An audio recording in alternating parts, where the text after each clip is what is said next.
Okay. Welcome to the fourth? Is this the fourth episode of the podcast? Good golly gee. Crazy how time flies. I am TJ and I'm joined with my co-host. I'm Tyus. As always. And today we're going to be going over some gaming news and tackling a little bit of Monster Hunter. How's that sound, everybody? I can't hear you unless you just spoke to yourself. In which case, that's cool. It's crazy to think that we've already been doing this for a month now. Oh yeah, I guess so. If we do a weekly, 4 weeks, that's like about a month. Yeah. Well, don't stop me now. But yes, for those people who are unaware, during the past 2 days, a lot of Monster Hunter info has been dropped through two live streams. Two whole lives. It's actually kind of crazy just how much has come out in such a short amount of time. Yeah, I feel like I'm gonna even miss a whole bunch of things because like they revealed a lot of really cool stuff.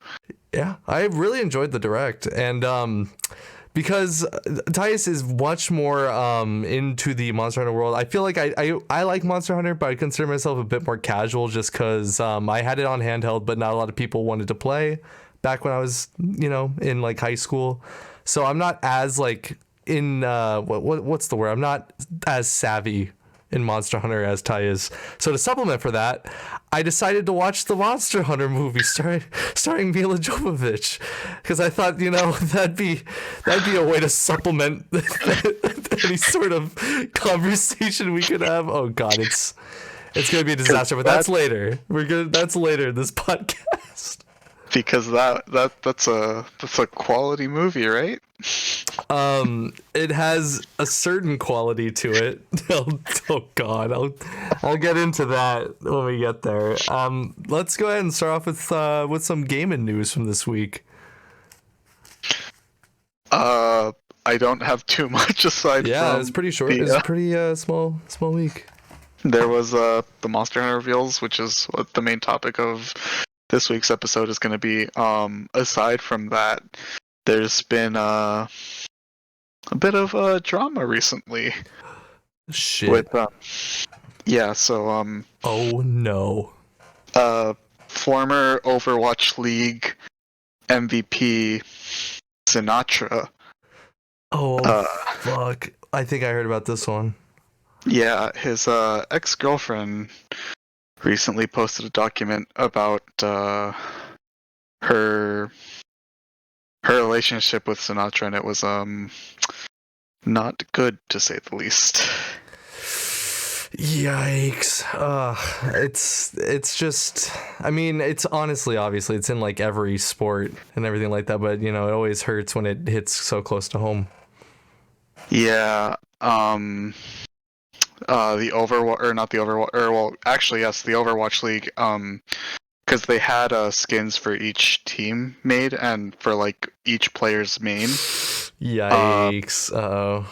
Overwatch has already announced that if you want to refund your skin, they'll give you a refund for that. Good on Blizzard for honoring that. They're also going to be removing like any MVP like badges or whatever that were on the skin for it. They're removing those from the skin.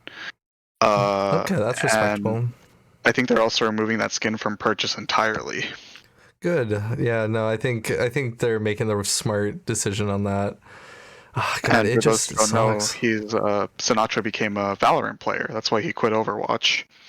And the Valorant Champions Cup was going to be happening shortly, like I think in a few weeks. And Valorant has already, the Valorant Champions Tour has already announced that they are not going to be allowing Sinatra to play.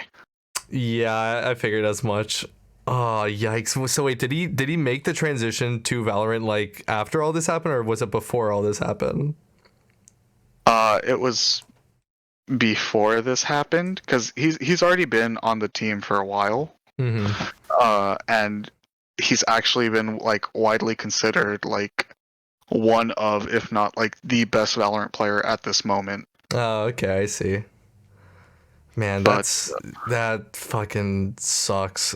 See, the tough thing I always think about, at least in terms of when it's a competitor, any sort of like athlete or anything getting, I'd hate to use the word canceled, but like like not a negative connotation. I do think that this is someone that deserves like what's coming to him if these allegations are true, and it looks like they are. And the thing is just that like with most things, I always like, it's, you can remove the art from the or artist from the art per se, but like God, how you can't really, how do you do that with like athletes and shit like that? hmm Like it is them, and so it's like it's just a shame, man. It really is. I hope his girlfriend is doing well. Hopefully X at this point. yeah, they haven't been together for a while. Okay, then that's good. I hope she's taking care of herself. Get like some mental care. Yeah, That's a shame. but aside from that, the only thing that I can think of note is what was it? In Dragon Ball Fighter Z. Yep, I have that one down. Gogeta Super Saiyan 4 got released. Yeah. Okay, like again, this is coming. Did we talk about Dragon Ball on a previous podcast, or am I just thinking of when we talk casually? I'm honestly not too sure. I think we've mentioned it before, like just how. Just casually. Yeah. Well, the thing is that like, because I really dig Fighter Z. I love the art style in it, and I think I've talked about just how entertaining it is to watch it because it looks like the anime. But because okay, I'm not the biggest Dragon Ball fan. I'm notorious for saying I kind of dropped the series when Goku was like halfway on Dragon Road, which is so fucking early. I have no idea who the fuck Gogeta Super Saiyan 4 is, but I feel like every time they announce a new character for the game, it's literally just another variation of like Goku or Vegeta, or like it doesn't like I don't like, because for Smash Bros it's like at least you get like a original character, like something like that. What are the fusions? Are fusions totally separate characters? Is that why like it's significant enough to take up a character roster slot, or? So the fusions, it kind of depends, because the first fusion that like I guess was ever shown in Dragon Ball was Gotenks, the fusion of Trunks and Goten. Of course. And Yes. then uh following that there was in the like canon there is Vegito, who is the fusion of Goku and Vegeta using the Potara earrings, which are these magical earrings from like these gods that when you put one on somebody's left ear and one on somebody's right ear, they will fuse and become a power like greater than the sum of their parts. Dude, I'm getting cringy flashbacks to like Sonic fan fiction I used to fucking follow with like Shattuck. I don't, but knowing It's the what Sonic it sounds fandom, like. knowing the Sonic fandom, I believe it. But yeah, so the way that Goten and Trunks fuse is with the fusion dance. I've seen that. Yeah, I'm familiar with the dance. Yeah, and then so like in the actual Dragon Ball Z canon, Vegito is canon, but Gogeta is like only shown up in movies and in Dragon Ball GT, which is confirmed not canon. What the fuck? Yeah, but okay. but like in every single movie that Gogeta showed up in, Gogeta's like been so fucking cool. Like, just to nerd out, he's just like this super badass. I'll take your word for it. I'm just glad that Dragon Ball fans are happy about Gogeta Super Saiyan 4. I have like no context besides that, like the closest thing I'm the closest thing I have to this is like Sonic fan fiction level. Oh man, Gogeta Super Saiyan 4 is certainly the best way I can describe it is that he seems like he's like the way that people are describing him is he's like the anti esports character. Oh great. Because he has like a way to just instantly kill you with one move. Oh my fucking god. And it's not that hard to do is the best thing.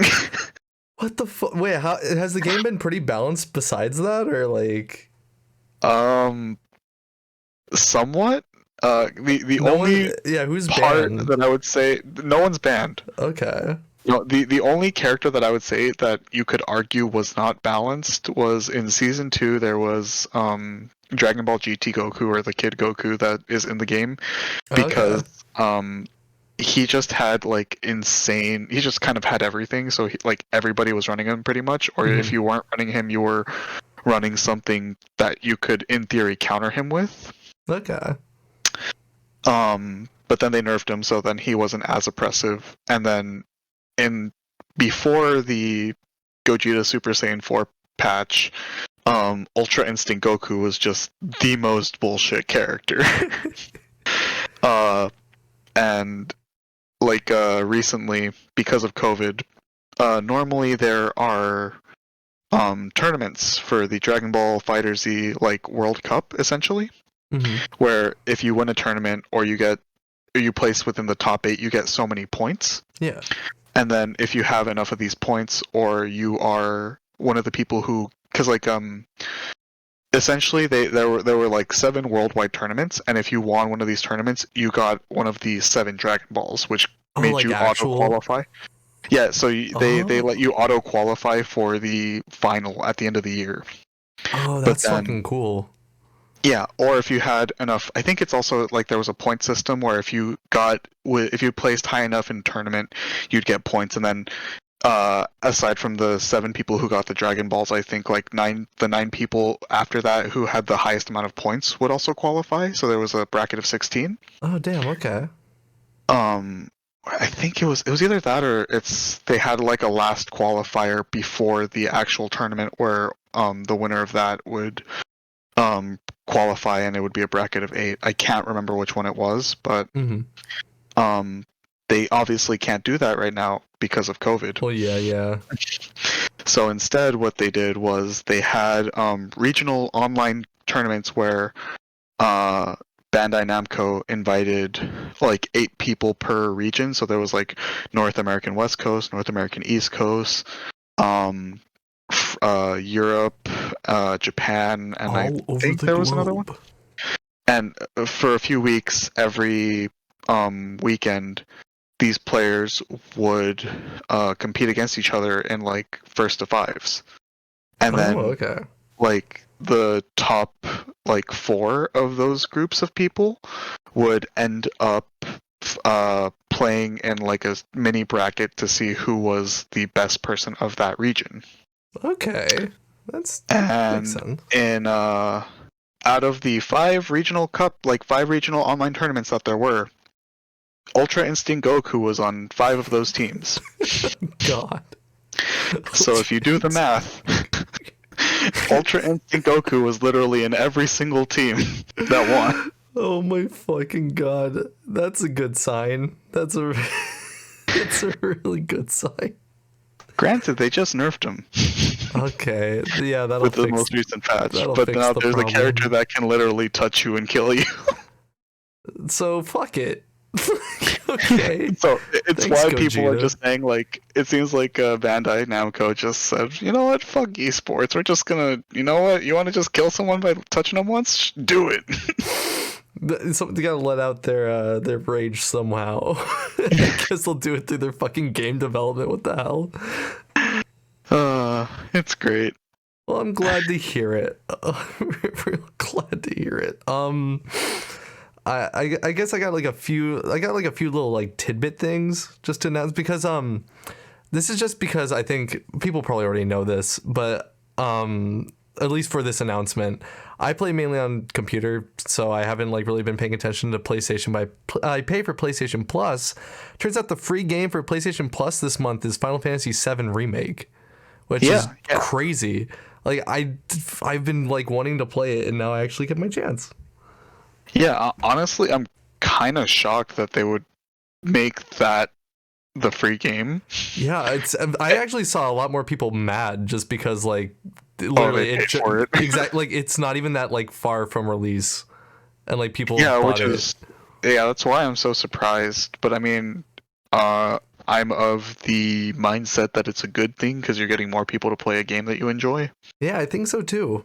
The thing I'm wondering though is I mean maybe it will if I get my PS5, if that ever happens, do I get to transfer this copy? I mean, it only stays with you if you have PS Plus, I'm assuming. So maybe I think the way in that the that PS way. Plus games work is that for the month you are able to play them. No, you get them forever.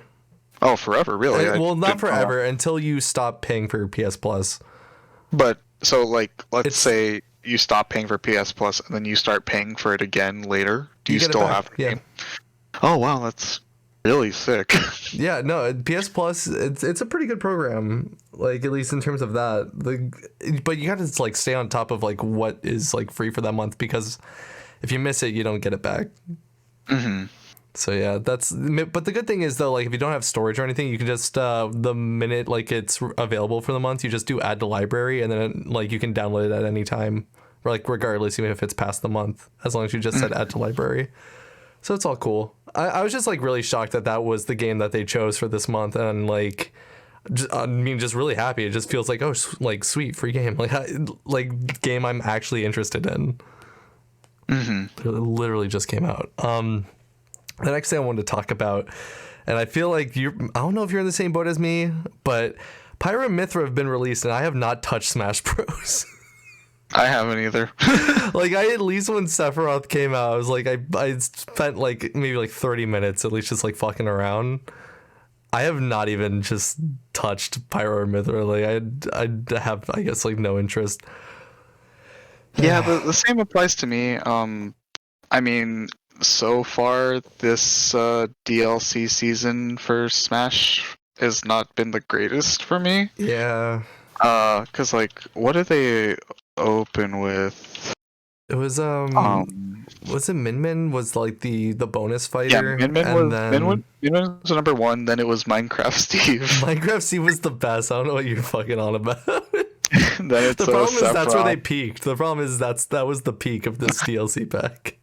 You say it's where it peaked. I say it's where it died. We have differing opinions. Sephiroth was not bad. I think I like the choice of Sephiroth, but I don't think he should have been like a DLC character. He should have been on the cartridge from the start. I mean, that would have been cool. Yeah. But yeah, I mean, well, one, I haven't played Xenoblade Chronicles 2, so I have literally no connection to attachment. Pure Yeah, and same Mythra. way.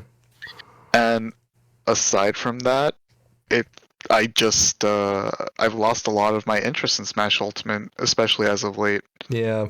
Oh, but the viewer base knows about this. Free Yeah, melee, guys. Seriously, fucking.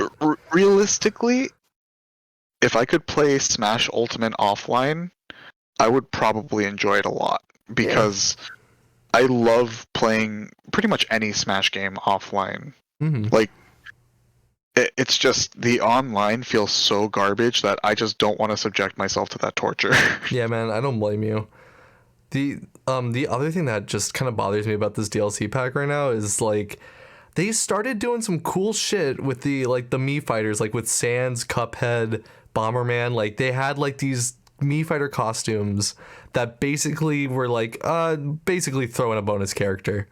It was like cool. They didn't really need to design like a new moveset around it because it was just the Mii fighter, but like the skin was like enough to at least like make you like suspend disbelief and be there. But they've been kind of just like abandoned that. Like the one for this pack is the Monster Hunter Mii fighters. Which, Yeah, the what a fucking Rathalos armor shame. and the Hunter's armor. Why the fuck is Rathalos a boss in Smash Bros Ultimate? I couldn't tell you. With no like the only fucking fighter representation it has now is a Mii fighter. And it gets a dedicated boss. I don't understand the thought process behind that. I do think the dedicated boss is really cool. Oh yeah, no, I love Rathalos. I love the fact that like it's in there. It's just bizarre though. Because I feel like it's like the same way where it's like I play Melee as a kid and like there were like references to games like I didn't understand and like it's like I feel like this is gonna be that for like this generation. They're gonna see Rathalos and be like, what the fuck is this? Like what is this dragon? You see, I would have felt that way before, but with how popular Monster Hunter World became, I don't feel that way anymore. I don't know if a child it would be I don't know, maybe I know, I could be wrong. I because Monster Hunter World sold like phenomenally well. And Mm. also, Nintendo is pushing Monster Hunter Rise pretty dang hard too. And they should be. Yeah, absolutely. So, I feel like pre-Monster Hunter World, I would have agreed that, like people are gonna see Rathalos and be like, "What the hell is this red dragon-looking thing?" Um, but I mean, I think times have changed. Also, I'm always down to see more Monster Hunter representation. Oh yeah, for sure. For sure. And I also feel like they translated the fight into into Smash Bros like really well. Like it was so cool to like get the like the Deku Nut and use the flash to stun him. I was Yeah, like, yeah, there was actual thought put into it. That's true. yeah, I was like that's fucking cool, man. Yeah, I could appreciate that. It just sucks that it's only like Mii Fighter outfit. It does. It really does, but hopefully because I know Crom used to be a Mii Fighter outfit and now he's Oh, a fully fledged character. So that's true. one can hope. I hope. I mean, All the people, granted, like all I the said, Geno stands out there are like fucking shivering right now and being like, "Yes, you're right. You're right." They do uh, have a chance still. I Sorry, Geno stands. I, I'm so sorry. I just hope that you know better or not better because I'm the people who like Xenoblade Chronicles 2. I'm sure that Pyrrha and Mithra's inclusion is nothing but like an absolute joy to them, and I'm Oh happy for yeah, them. same. But I would hope that more characters that I personally would be interested will be announced sometime soon, Yeah, and I'm in the maybe same that'll make camp. me want to play more. Again, like I said, I feel that a big reason of why I just don't have any interest towards Smash right now is just because I can't play offline with somebody, and the online is complete dog shit. Yeah, and there's no sign of that being fixed at any point soon. Yeah. Anyway, on to the next little thing I want to talk about. Have you heard about the new quickest what's it called, Paper Mario 64 speedrun technique? Oh yeah, the one where they use Ocarina of Time. they use Ocarina of Time to rewrite the code to credits warp. Yeah. Fucking incredible. Oh my god, speedrunner brains are like on another fucking like level from any other gamer brain. I'm convinced. The thing that you have to remember is that generally it's not the speedrunners who are looking for these things. Hmm. It's there are people who specifically look for how to break the game and people who route the game, people who even they use tool assisted super plays or speedruns Yeah, to yeah. find the optimal way to play the game, quote unquote. Um like Yeah, big fucking those quotes around play are doing some real heavy lifting. yeah. But something that people need to like because I've watched a lot of speedrunners Mm-hmm. and I still watch a lot of speedrunners and they always say like, oh, like I'm not the one who found this. Sometimes somebody might find a skip on accident, but like generally when it comes to strategies, routes, and like all this crazy shit that you see, it's like you have to thank like the people who aren't the big name speedrunners. You have to thank the people who are like actively kind of looking for these things. Hmm. Well, they even put like bounties out there and shit like that too. Yeah. It really helps drive the search. Though I feel Yeah. like the Wind Waker speedrun community was like really interesting for that. The Oh yeah, the for the barrier barrier break skip. one. Yeah. That shit was awesome. I think it's so crazy that they found out that if you aim at one specific angle Yeah. while using your grappling hook and taking damage from something, you can just like barely squeeze through the wall. I just like, different so many wrinkles on their brains. Like, it's fucking incredible. Oh yeah, Raisin it's brain. like raisin brain. Raisin brain on them. It's like when you look at some modern day speedruns, it's literally just like take Ocarina of Time for example.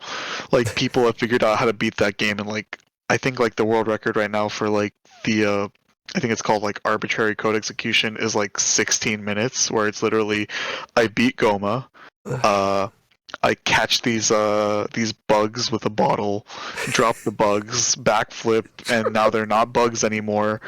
Uh, go push my way towards the door, do so many side hops so I land at the edge of the blue warp, do ocarina items, then there's something else you do because then you can cancel the blue warp cutscene. And enter the door right when that cutscene starts, and that just teleports you to the end of Ganon's tower when the whole thing is falling apart. And it's just like, how do you even... Like, I want to be a game developer and like love and cherish my creation, and then just want to see like, you know, people enjoy it, and like, you know, I see people of all age ranges all like, you know, making their way through my game and they're loving it. I'm like, that's great. And then I just go on YouTube and someone just fucking does that shit, and I'm like... I mean, I'm just like, I guess. It's like, I guess you could do that. Like, I mean, yeah. Yeah, these puzzles that I made and everything. Yeah, I mean, fuck that, I guess. I guess fuck all the shit I spent like years working on. Oh man, it's like, have you ever seen a Skyrim speedrun? No, I think... Or, no, I don't think not I've seen Skyrim. that. I think for Oblivion, Oh, God. the speedrun is literally like you get a bucket, because like there's like a door that you have to go through to get to like the final boss of the game or whatever. Mm-hmm. And that door is actually underneath where you like start the game in. So What? you can take a bucket and push yourself between the bucket and the wall, Of course you and the can. bucket forces you through the wall, and you can just access the door. These speedrunning holy relics and magical tomes that need to be utilized. Like, has there ever been an adaptation of a speedrun into like a serious like storytelling like device in like a world where like there's a character who's literally just like a speedrunner? I'm trying to... that would be very interesting. I'm not sure, honestly. I don't think so. Well, I think you know a religious example. Oh, the joke that I made that Jesus is a speedrunner. Oh my god, that never ceases to amuse me. Yeah, I'm gonna build up momentum in this crypt for 3 days, and then I'm gonna clip my way out of the tomb. Oh my fucking god. Jesus was just a fucking speedrunner.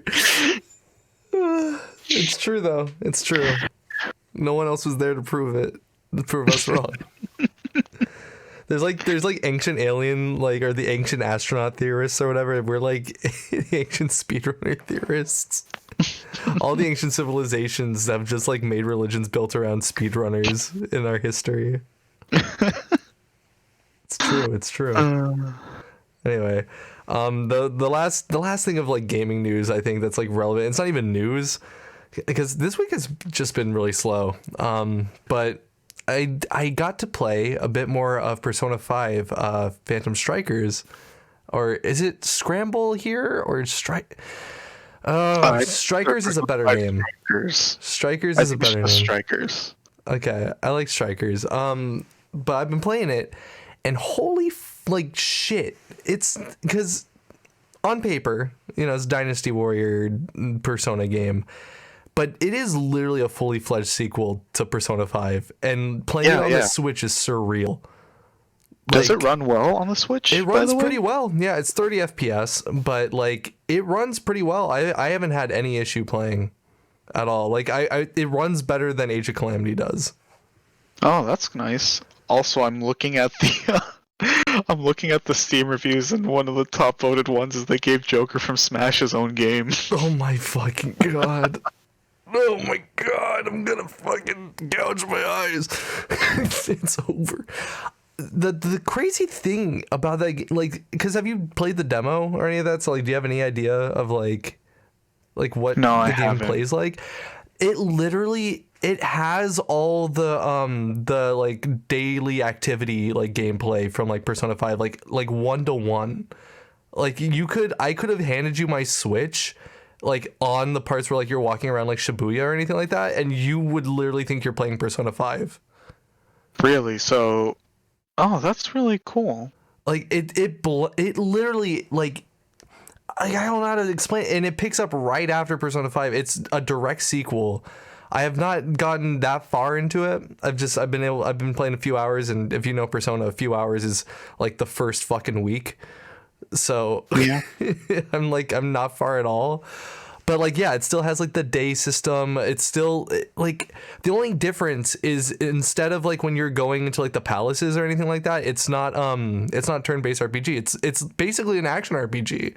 It's like it's not even like it is Dynasty Warriors in terms of like obviously there's like crowd control and shit like that, but like there's a lot more thought put into the action, like an actual like what's it called, like finding like counters and shit, like in actual Persona gameplay, like when you find like the weaknesses, like all that shit goes into play also when you're doing like it in Scrambler Strikers. Fuck, it's really crazy. I'm so impressed by the game for that, because like the best way I can describe it is like every now and then you can freeze and it'll open up your kind of like when you choose what attack to do with a Persona in game, like you have like your menu of attacks and you can kind of do like an AoE, and with the AoE, if you figure out like what the weakness is to like that crowd, you can then do like like the all out attack and shit like that. Like it's really cool. Yeah, that sounds really sick. Yeah, so I can highly recommend it. I'm really fucking glad that well I don't know, okay, I'm fumbling my words here, but I pre-ordered the Steelbook edition. So now I have the Steelbook for Persona 5, the Royal, and for Strikers. But the thing is that like since it's the Switch version, it doesn't look quite as uniform since like the box is so much smaller. Yeah. But I'm happy with it. I'm very, very happy with it. If you guys like Persona 5, I'm not even done with Strikers, but I can already easily recommend it. Very, very Yeah, fun. yeah. I was planning on getting it. I'm just honestly like I'm more or less just waiting for it to go on sale. Yeah, dude, I don't blame you. If you can get it on sale, like absolutely. I'm choking on my water. But in terms of games that you've been playing, because you've been playing Persona 5 Strikers, I've been playing a lot of Devil May Cry 5 actually. I've been seeing that. I see you. And damn, I gotta say, Virgil is fun. Oh my god, I haven't even gotten a chance to play as Virgil. I got the DLC, but I haven't even gotten a chance. He's like insanely broken. Oh, good. I mean, that's how it should be. Because have you played as Virgil in like any of the other DMC games? Yeah, in 3.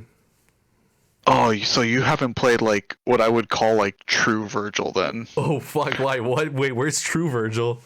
So in DMC4 Special Edition, because like I feel like DMC3 laid like DMC3 Special Edition laid a very good foundation for Virgil. Mm-hmm.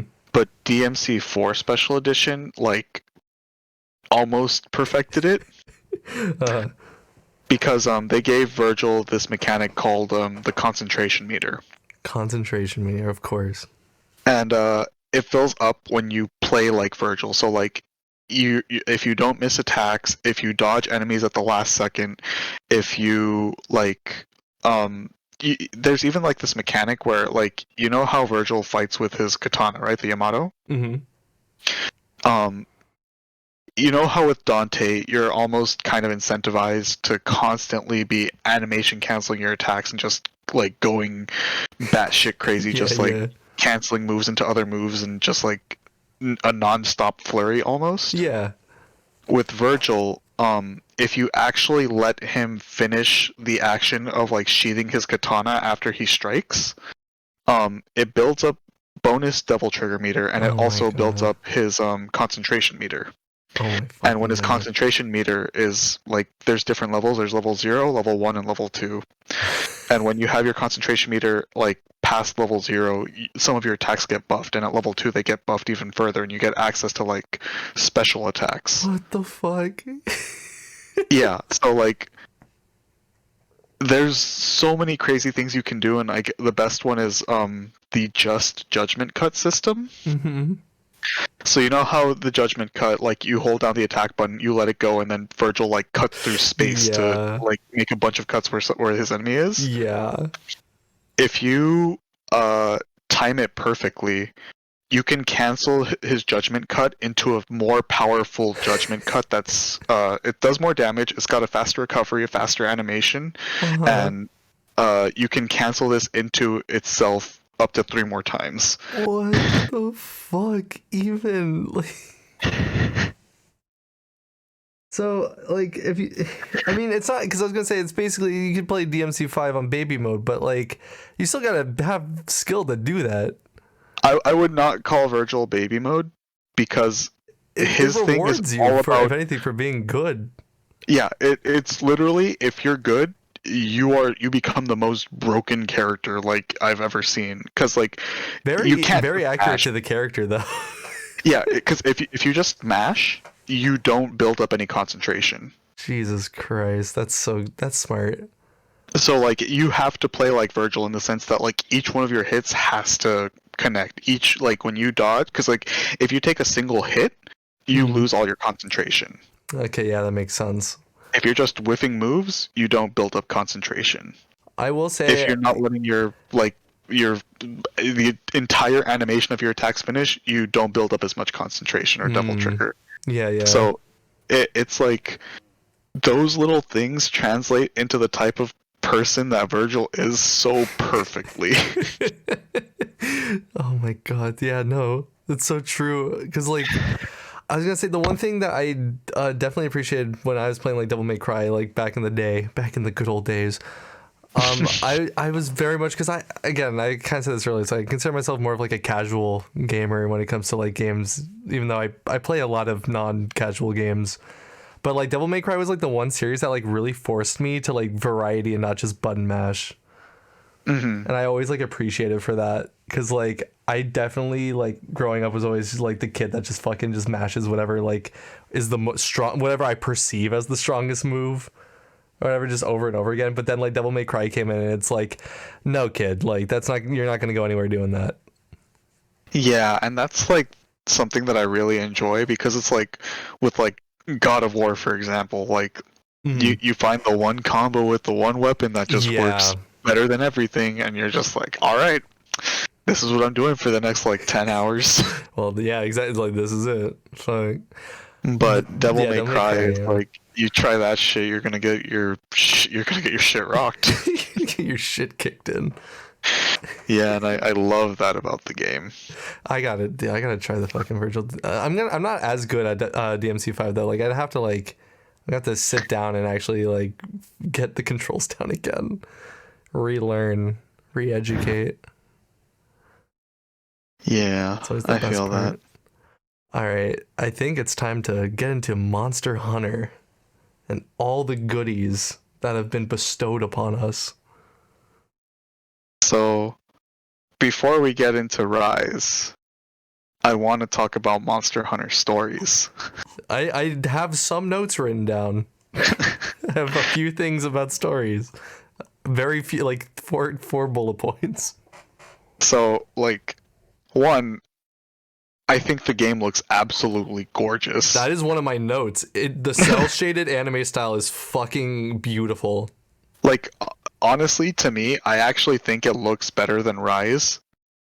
Yeah, Like, style wise. just like, yeah, it's because like, in a sense, it almost feels like Rise is kind of like a downgraded world in terms of graphics. Yeah, I Which could see isn't, that. it's not a bad thing, because like I still think Rise looks absolutely phenomenal, and I don't understand how they have that running on a Switch with like Yeah, consistent frame rate.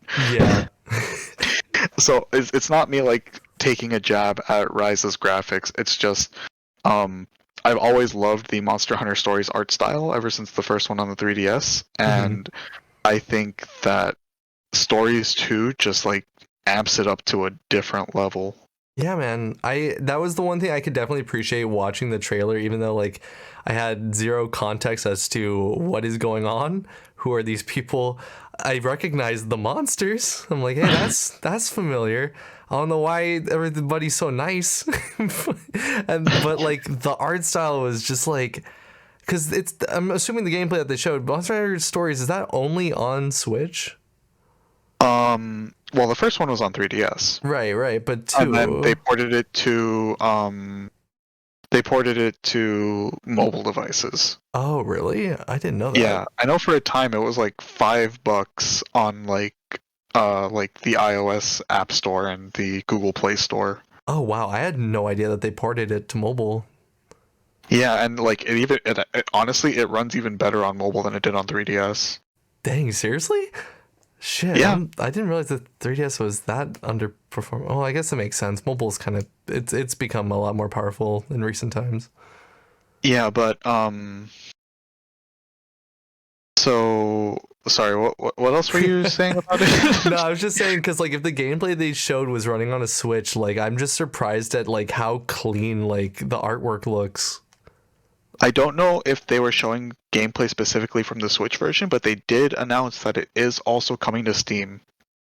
I think I know which version they showed. And Uh, it's actually going to be a same day release, which is really cool. oh, that is really cool. You don't have to wait a year like the people waiting for Rise. Like, let me get this straight. Like, if you're playing Monster Hunter, how do you not have a Switch? I mean, like, whatever. It's fine. I I'm mean, not hey, judging some you. people Some only people got don't. into it with World. Yeah, that's true. That's A, true. a lot of people's first Monster Hunter was World, and I have nothing against that. If anything, I'm just excited for people to be interested in the series. Titus's Monster Hunter prejudice is starting to slip out. No, no, no. Like honestly, I like swear. I have friends who have only gotten into it with World. I even have friends who only got into it because they saw me streaming the Rise demo and they were like, "That looks cool. I want to play that." And I Mm, like for like Christmas because it was on sale on the Steam store. I was like, "Oh, here, play Monster Hunter World. See how you like it. If you like it, buy Iceborne 2, and okay. like prepare for World." Like Prepare. I bought like Monster Hunter World for like I want to say like two or three friends because I was literally just like, "Hey, you want to try it out?" And like you don't want to spend your money on it. Look, I have a decent paying job. Try it out.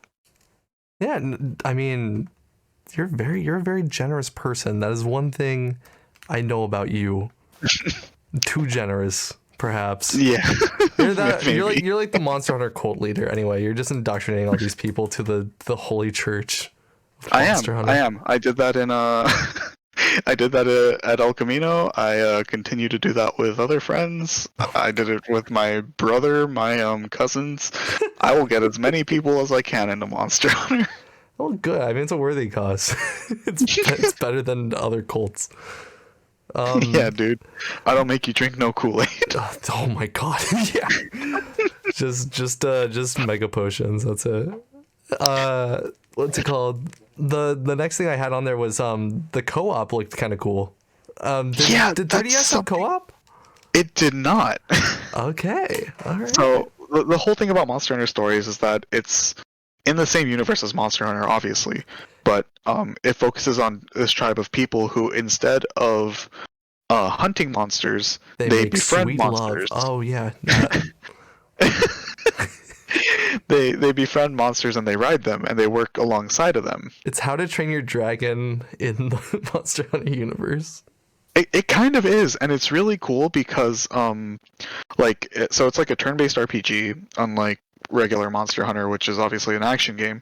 But the depth to it there's a surprisingly deep system behind it, and it even goes as far as you can like kind of like crossbreed monsters by getting like egg fragments and like kind of like stitching them together Frankenstein style. Oh shit. And then you can have like, for example, like a Rathian that can like shoot electricity instead of fire. Oh, okay. Wait, that's actually pretty cool. Yeah, it's super cool, and when you're out in the field, you ride the different monsters, and since different monsters have different ways of traversing like areas, you can access different areas based on what monsters you have in your party. So it's like, say there's like something that's like underwater or something. You could ride a Leviathan type monster, which are like the water ones, and ride it out to the lake or ride it out to sea and dive for something. Tyus Or there's like excitedly describes HM moves to me. I'm it, teasing, I'm it, it's teasing. no, it's like HMs, but the best thing is it's just these monsters just know it because that's just like what they do. Yeah, it's actually like given rather than like getting rid of a fucking slot that you'll need in the game, it's actually like, oh, you know, like the strengths of the monster that you have, and you can actually like use that to your advantage. It's better Yeah, than yeah. I think that's even better than the rental Pokemon idea. I like this a lot more. Yeah, it's really cool because as you get different monsters, you get access to new areas, and then you can find different monsters. And the way that you get monsters is like you'll find these randomly generated monster dens, and you go inside of them. And at the end of each one of these dens, there is a what is it? At the end of these, there's like a nest, and you can search Hmm. for an egg. And these eggs Oh, have different okay. markings, which means like it'll hatch into different monsters, and you can like Google what type of egg gives you what type of monster. Yes, the official strategy. You go to Google and figure it out. But it's honestly a really really cool game, and like there's actually like a story behind it and everything. Like um, so it's what I would describe as a hidden gem because people see it as just like, oh, it's just like a Pokemon Monster Hunter clone, Yeah, but that's always it what I hear it called. it's so much more than that. And stories too just looks so like one, it just looks gorgeous. It looks It really does. absolutely gorgeous. It really does. And then the fact that they're adding stuff like multiplayer co-op, that just makes me beyond excited. Yeah, like I have like going into it, like I pretty much thought for Monster Hunter Stories, I was just kind of like, okay, like let's get this over with before we talk about what I'm really interested in. But like when they, started going through it, I got really enveloped in the art style. But when I saw like the co-op multiplayer, I was like, oh, like that looks fun. Like this actually looks like that could be like really fun. Yeah. I mean, maybe I don't know. Maybe I'll give it a shot. We'll see. I highly recommend it. I think the game is super enjoyable, like no matter what age or like anything. If you enjoy RPGs, then I can say pretty confidently that Monster Hunter Stories is something that you'll enjoy. Hmm. Well, I believe that. I mean, I think the one thing that throws me off is maybe the design of the Palicos and hearing them talk. I don't, That's I, just the one Palico. oh, But what? there's a story reason for that. Wait, there's only one Palico that looks like that? Yeah. What the There's this whole fuck? story thing. It's a little messed up. Essentially, like these I think seven palicos, or I guess like felines is Oh like yeah, yeah, the yeah. species names. Like palicos, what we call them when they hunt with us. But these seven felines got like abducted by this like professor, and he experimented on each of them. What? Yeah, Fuck? no, like the story is like actually kind of dark.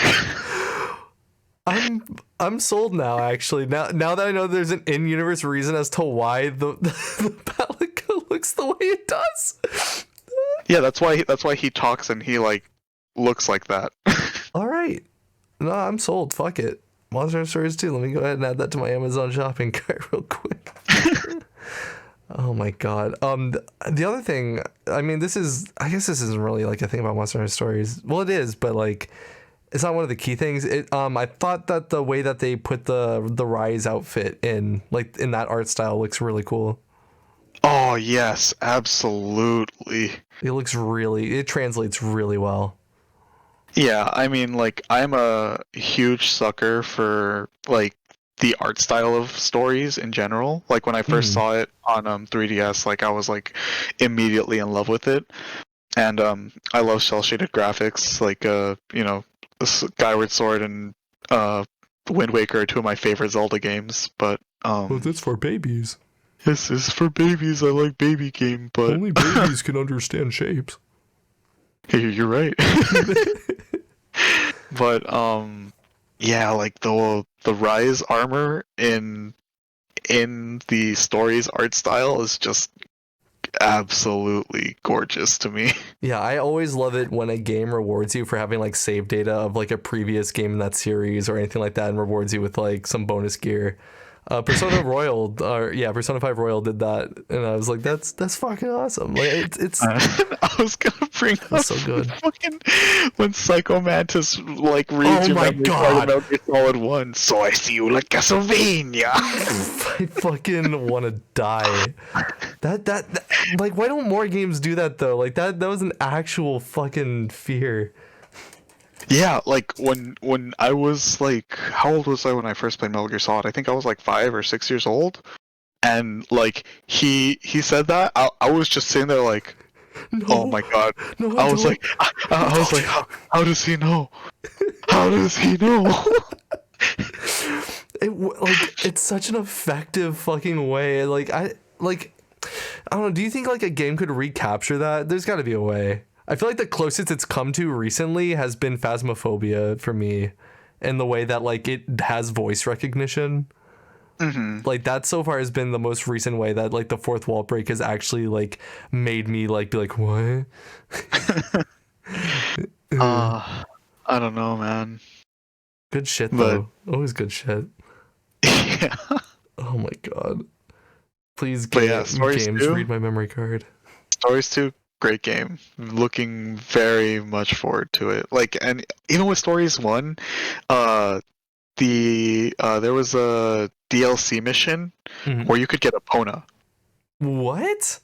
Yeah, for Stories 1 on 3DS, you could get a Pona and you could get a Legend of Zelda outfit. Aw, that's so fucking cool. I like because I mean it's not that surprising because like all the Monster Hunter games on 3DS had like some Nintendo like outfit unlockable thing, but like I didn't know that Stories even had one. That's really fucking cool. That one I'm like actually genuinely surprised. Yeah, yeah, yeah.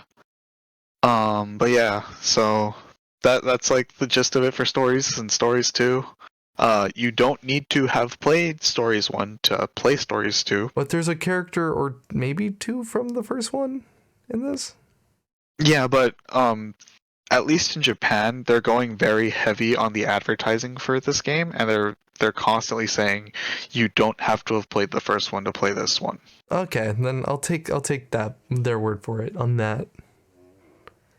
I may actually genuinely pick this one up now. Please do. I am like I mean, as I've said, the more people I can get into the games that I love, the better, and you know that Do you all too well. listeners see this? Do you see what Titus does? This is this is fucking the start of the end for me. I mean, hey man, when I'm passionate about games, I talk about them very highly. Oh yeah. And speaking of games that we are very passionate about and speak very highly of, Monster Hunter Rise, baby! It's Monster Hunter Rise time. I all of the stuff that they keep announcing for this game just gets me more and more excited, and I need it in my like blood. Like I'm at the point now where I'm just like, how is this game just not out? Like, how do I not have this game already? I feel like I've seen like there's nothing at this point that will change my stance on this game. Unless like Yeah. unless like the game commits a hate crime, I guess, but I don't think it's gonna do that. So in which case, I just give me the fucking game already. Yeah, it's like, dude, I just want it to be March 26th. Like, I've been telling my Final Fantasy 14 raid group because like we're doing Savage tier Schedule rating. around it. No, like we have a schedule set up already. Like, Oh, okay, good. but then I was telling them like, guys, I hope you know that in 2 weeks, I'm gonna like fall off the face of the earth. No, really though. And like they keep saying like, oh, we have to clear this tier we have to clear this tier before March 26th, or else we're gonna be missing a person. Yeah, no, that makes sense. But like, so like, one, the first thing that they revealed with the new trailer is they revealed two fan favorite monsters, like Mm-hmm. with Zinogre and Nargacuga. Mm-hmm. It's funny because Ryozo Sugimoto, the producer of this game, Yeah. he's actually the one who like came up with Nargacuga and Zinogre. Oh, he's just this nepotism, man. It's essentially like It's just nepotism. because like those are like his monsters, and like it was kind of like almost not like spoiled, but it was like heavily implied that they were already going to be in the game because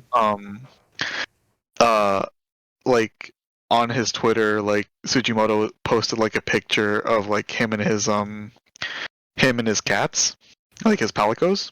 Oh. And they were named like Nyarga Kuga and like something with Zinogre. I don't remember. Wow, he really is in love with those. Jesus Christ.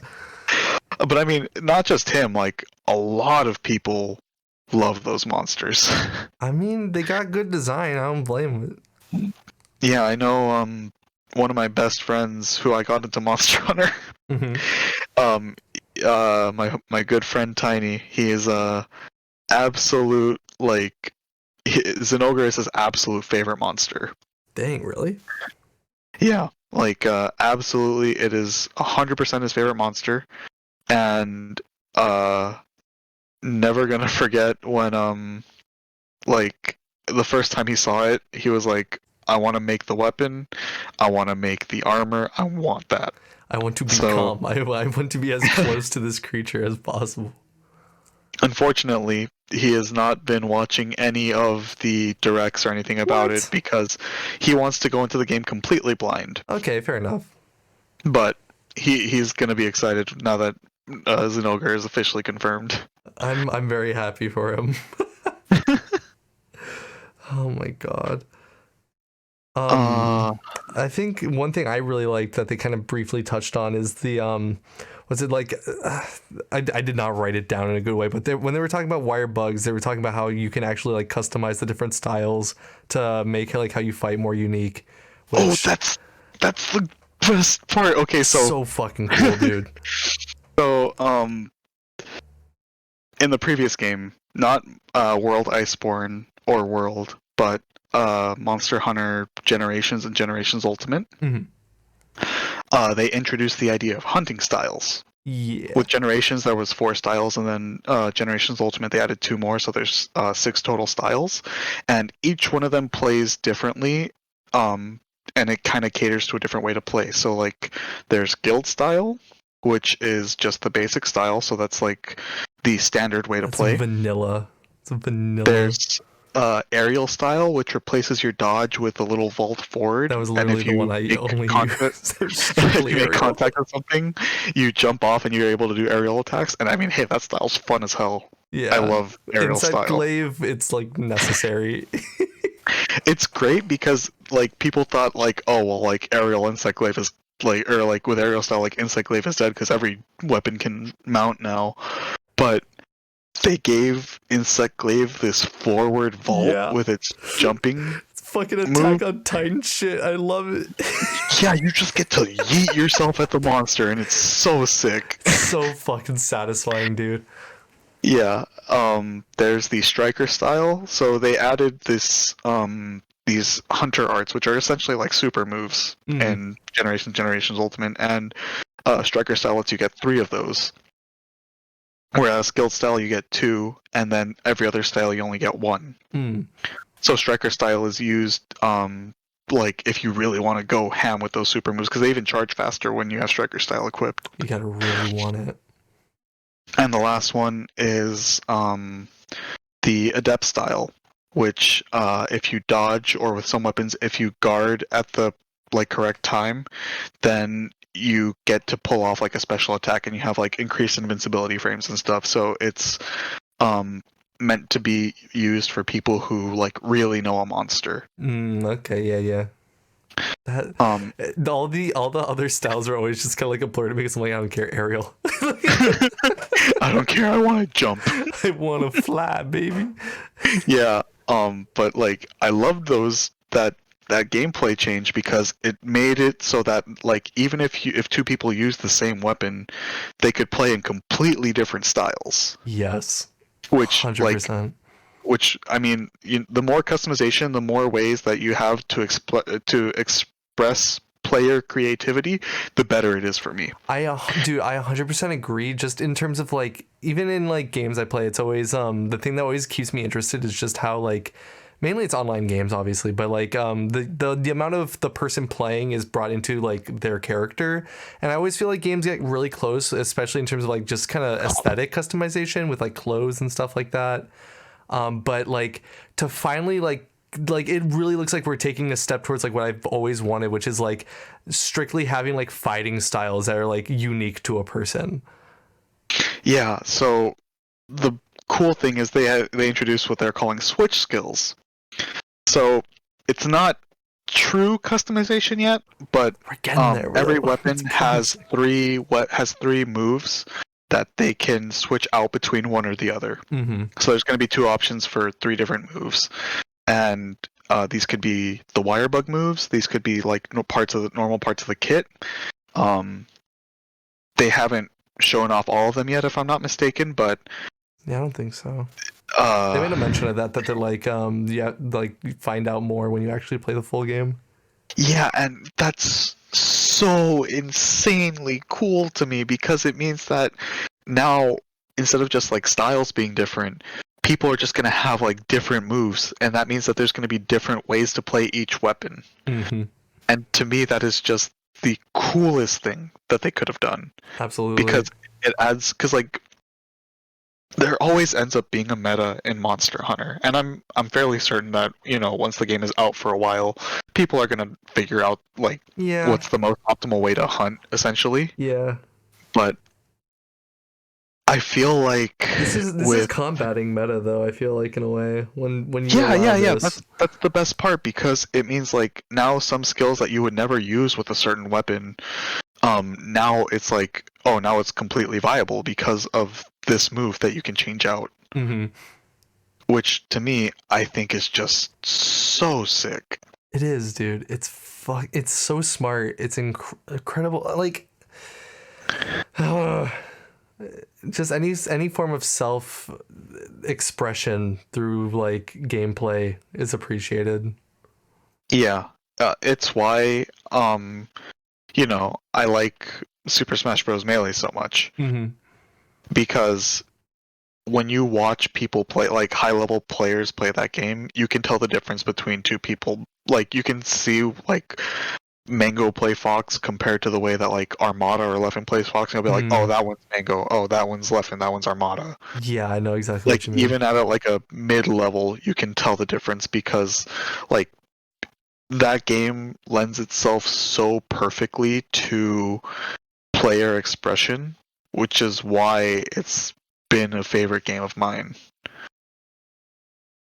Yeah, man. I mean, because I gotta like, I guess I'm biased because I've been following like the melee scene. Like that's one of like the main like games I follow competitively.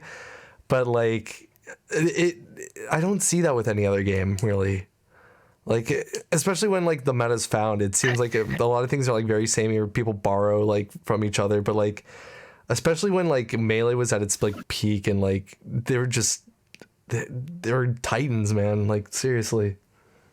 Yeah, and it's like I mean, like, look, I mean, don't get me wrong. I play like a billion different games competitively, and so it's like if you look at like a professional League of Legends match, and you see two different people playing the same champion, you're rarely going to be able to tell the difference because it's just like, oh, they're doing the same abilities, and there's like Mm-hmm. there's nothing much you can do to really differentiate yourself from another person playing the same champion. Yeah. But it's like especially with like fighting games and like melee, for especially melee because just melee is so open ended. Mm-hmm. Um, just the amount of self expression that you have in that game is so great. Seriously. Anyway, back to Monster Hunter. Yeah, back to Monster Hunter. Really quickly, I wanted to kind of touch upon how they talked about in the multiplayer that you can like choose between well, only in multiplayer you have to choose between Palamute and Palico, and there's no way I'm not gonna choose the Palamute every time. You see, like, how do I put it? I mean, most likely I'm going to be choosing Palamute most of the time too. But the thing is that Palicos have like their own list of unique skills that are very powerful that the Palamutes don't have. For example, like you can have your Palico play like a healing horn or put down traps. So That's nice, there but isn't. Palamute go brrr. Hop on my Palamute, I go far away. Yeah, I mean, you can't drift on a Palico. I literally like I see the meme now with like you like really like extremely explaining like why the Palico is definitely like more viable. Meanwhile, I'm like dead brain like riding my Palamute up a fucking cliffside. Go brr. Palamute go brr. No, I'm not saying that the Palico it's like it's not viable or anything. Oh, I'm I know, just I know. saying. I'm teasing. I'm just saying like there's a reason to take Palicos, but Palamutes are just What it saves on stamina is so fucking incredible. yeah. It's a game. It's legitimately a game changer. Yeah, absolutely. All right, you hit me with another one of your takes. What else? Well, they showed like a lot of really cool Switch skills, which is so cool. They brought back returning monsters. Oh, they announced how they're going to be doing DLC. Oh yeah, that's right. And just like every other Monster Hunter, there's going to be free version updates where they're just going to be adding more monsters. I fucking love it. And the first DLC monster that they showed is Chameleos, Yep. and he is a Elder Dragon from old Monster Hunter games, and I am so happy that he's back, and I'm also really mad that he's back. Why mad? What? So Chameleos has this mechanic where, because like it's like a chameleon, Yeah, yeah. so it's got a long tongue. Oh, good. But if it hits you with its tongue, it steals a random item from you. Okay. No, I'm gonna fuck this. So it can steal your traps. That's It the can most steal your fucking max annoying. potions. It can steal your power charm or your armor charm. Okay, actually, fuck Chameleos. I don't give a shit. That fucking monster doesn't need to be added. But it's a very fun fight, and its armor is very kind of like I'd almost say like it's like a mix of like Japanese and like almost kind of like Middle Eastern. Mm. It's got a very unique and very cool look to it, and that makes me excited because it's just a throwback to old Monster Hunter games, and it's been so long since you've had since Chameleos has been in the game because he wasn't in World and he wasn't in Iceborne. Okay. And then they also announced that they're going to be adding even more monsters during that same update. No more monsters. Actually, they're gonna start taking away monsters after that update. I mean, hey, speaking of that, it's almost March 31st, which means our copies of Mario They're all gonna fucking All-Stars. self-destruct. Yeah. Shit. The batteries in every single cartridge are gonna fucking catch fire at the end of March. Oh Yep. god. I still don't understand why the fuck they had to do that. I don't get it either, man. I think it's such a dumb idea. So fucking dumb. Way to celebrate Mario's birthday. Also, Mizutsune is my fucking favorite monster, I've decided. Oh, Mizutsune is so good. I love the design of Mizutsune. It's beautiful. I got to see it because I don't think I've ever fought Mizutsune. I didn't know that it didn't originate from Rise in that demo. That was the first time I saw that monster. But like now that I've seen like the armor set for it too and everything, I'm hyped. I want that armor set. I want the weapon.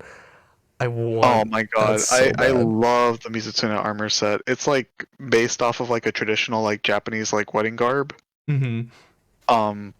But like obviously with like the fox elements. It's beautiful. It's fucking beautiful. Yeah, I love the monster, and it's just so Japanese. Like it just feels like perfectly at home in World, Yeah, of course or not I'll World, in Rise. of course I get obsessed with like the weebiest monster I can choose, I guess. It's either that or the Kappa one, I guess I could go between. Oh, Tetranodon, Yep. the big chunky boy. Yeah, big chunk. That thing is not a fucking river demon at all. That thing is like massive lungering ogre. Yeah, he like eats rocks and spits them at you. That's so fucking dumb. It's like you hear all the stories about these like kappa that you're gonna like drown you in a fucking river or whatever, and then like you see that guy. I'm like, yeah, no, that thing would drown me in a river, wouldn't it? That seems more accurate than any depiction I've seen. That looks about right with one hand. Another thing I saw that made me fucking so excited, and I don't know how I'll utilize it, how much I'll utilize it. I hope I utilize it a lot though. The camera mode. Oh, the camera mode Oh, looks yeah, so 'cause- fucking cool. yeah, like I think Monster Hunter has some of like the best, like almost like snapshots that you could take in a game. Mm-hmm. Like one of my favorite things is whenever you kill a monster, Mm-hmm. um the moment that it dies, the game takes like a screenshot Yeah, of it yeah. actually. And it when you're at the like Result finished screen. quest Yeah, screen, yeah. it shows you like that moment that you slayed the monster. So And like satisfying. some of them are just like the coolest looking kill screens. Yeah, man. And oh my god, I I am so excited for that picture mode because you are going to be able to do some crazy stuff now that it's not just this one moment when when the monster died. I love the fact that the bird comes in and helps you and holds the camera, and like you can take photos with your friends and shit, like actually like set it all up. It's so cool. Yeah, the bird, your owl lets you do selfie mode. I love it. I fucking love it. So there's gonna be so many fucking meme photos when that game comes out, though. Oh, It's 100%. gonna be all I like the can't Breath of wait. the Wild, like someone like doing like a smile or whatever, like right as like a monster's about to like cleave its skull. Like, Oh yeah, I can't wait to see like somebody like doing like a thumbs up and there's just a Rathalos fireball about to like freaking annihilate them from behind. yeah. But I'm definitely, that's one of the biggest things I'm looking forward to. That and the Rampage mode got fleshed out a bit more. The rampage mode is very interesting to me I'm thinking it's gonna be pretty cool. because it's more like almost tower defense That's that's exactly as what I wrote opposed to down. an actual hunt because you're actually not like slaying the monsters, you're just repelling them. Mm-hmm. Um, but they are really fleshing this thing out, man. Like, the fact that like there's these armaments that you either can control manually, some of them are just automatic. Mm-hmm. The different NPCs coming in to help you, which in my opinion is such a fucking cool touch, and that makes me so excited. Yeah. I'm always a sucker for wave-based cooperative PvE sort of like thing. I mean, Monster Hunter is all like that pretty much, but like just like the wave-based like of this, it reminds me of just like how many hours I sunk into fucking Salmon Run and like Splatoon, and like I get those vibes when I see this. You know what I thought of? I thought of Call of Duty Zombies. Yeah, yeah. Those are the easiest. I mean, yeah, like literally Call of Duty Zombies is like the staple of like couch co-op, like wave-based shooting. Yeah, like I might not be the biggest fan of FPS games or Call of Duty in general, but uh Zombies is something that I always loved.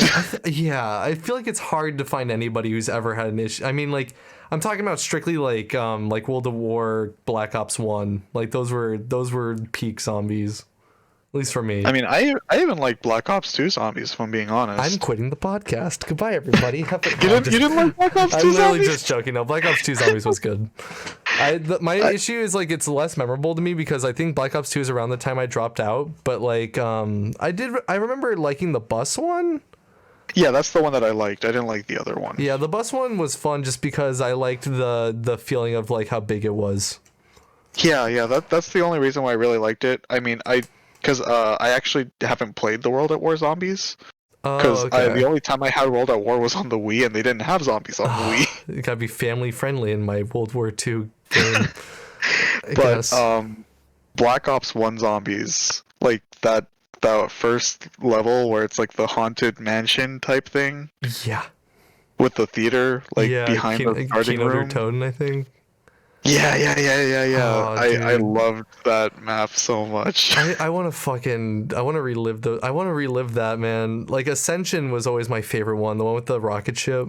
Like my friends and I would like exploit the shit out of that and like find ways to like boundary break and shit like that. Was that a Like, DLC one? yeah, I think that was the first DLC one. Oh, because you see, I was like a poor kid and I didn't have any DLC. Ah, five was also pretty good though. Five was one of the base ones, the one where he plays like JFK and Nixon. And, like, Oh yes, that one I do remember because I thought it was really weird that you play as like a yeah, U.S. president blown up zombies. they like. I feel like the closest they came to taking like a fun idea like that after that I think was when they set I think it's in Black Ops 4 where they set one of the zombies maps on like the Titanic. Oh, weird. That's probably like the closest it came to like picking like something that's kind of like historical and like setting it and like kind of having fun with it. And yeah, I think that's like probably the one modern zombies map I can actually be like, oh, I actually really enjoyed that. Huh. But then again, I'm like a Titanic nerd, so don't get on me on that. Anyway, back to Monster Hunter. Back to Monster Hunter. Back to Monster Hunter. I am looking forward to Rampage mode. I think it's just good that like Monster Hunter is kind of like putting its feelers out and trying to like mix up some gameplay. Like they aren't obviously like getting rid of like the core of Monster Hunter. Like everything's there and has been improved. But also on top of it, they're like, hey, you know what? Experiment with this. Like see if anything here can be like touched up and done better maybe in the future. Yeah, I mean, I think it's very cool. And they Experimental. they also confirmed that the Rampage mode is gonna have unique drops. Oh, okay, that's So cool. there are some weapons and armor that will be only available if you beat the Rampage mode, if you do Rampage hunts. It's worth the grind, we swear.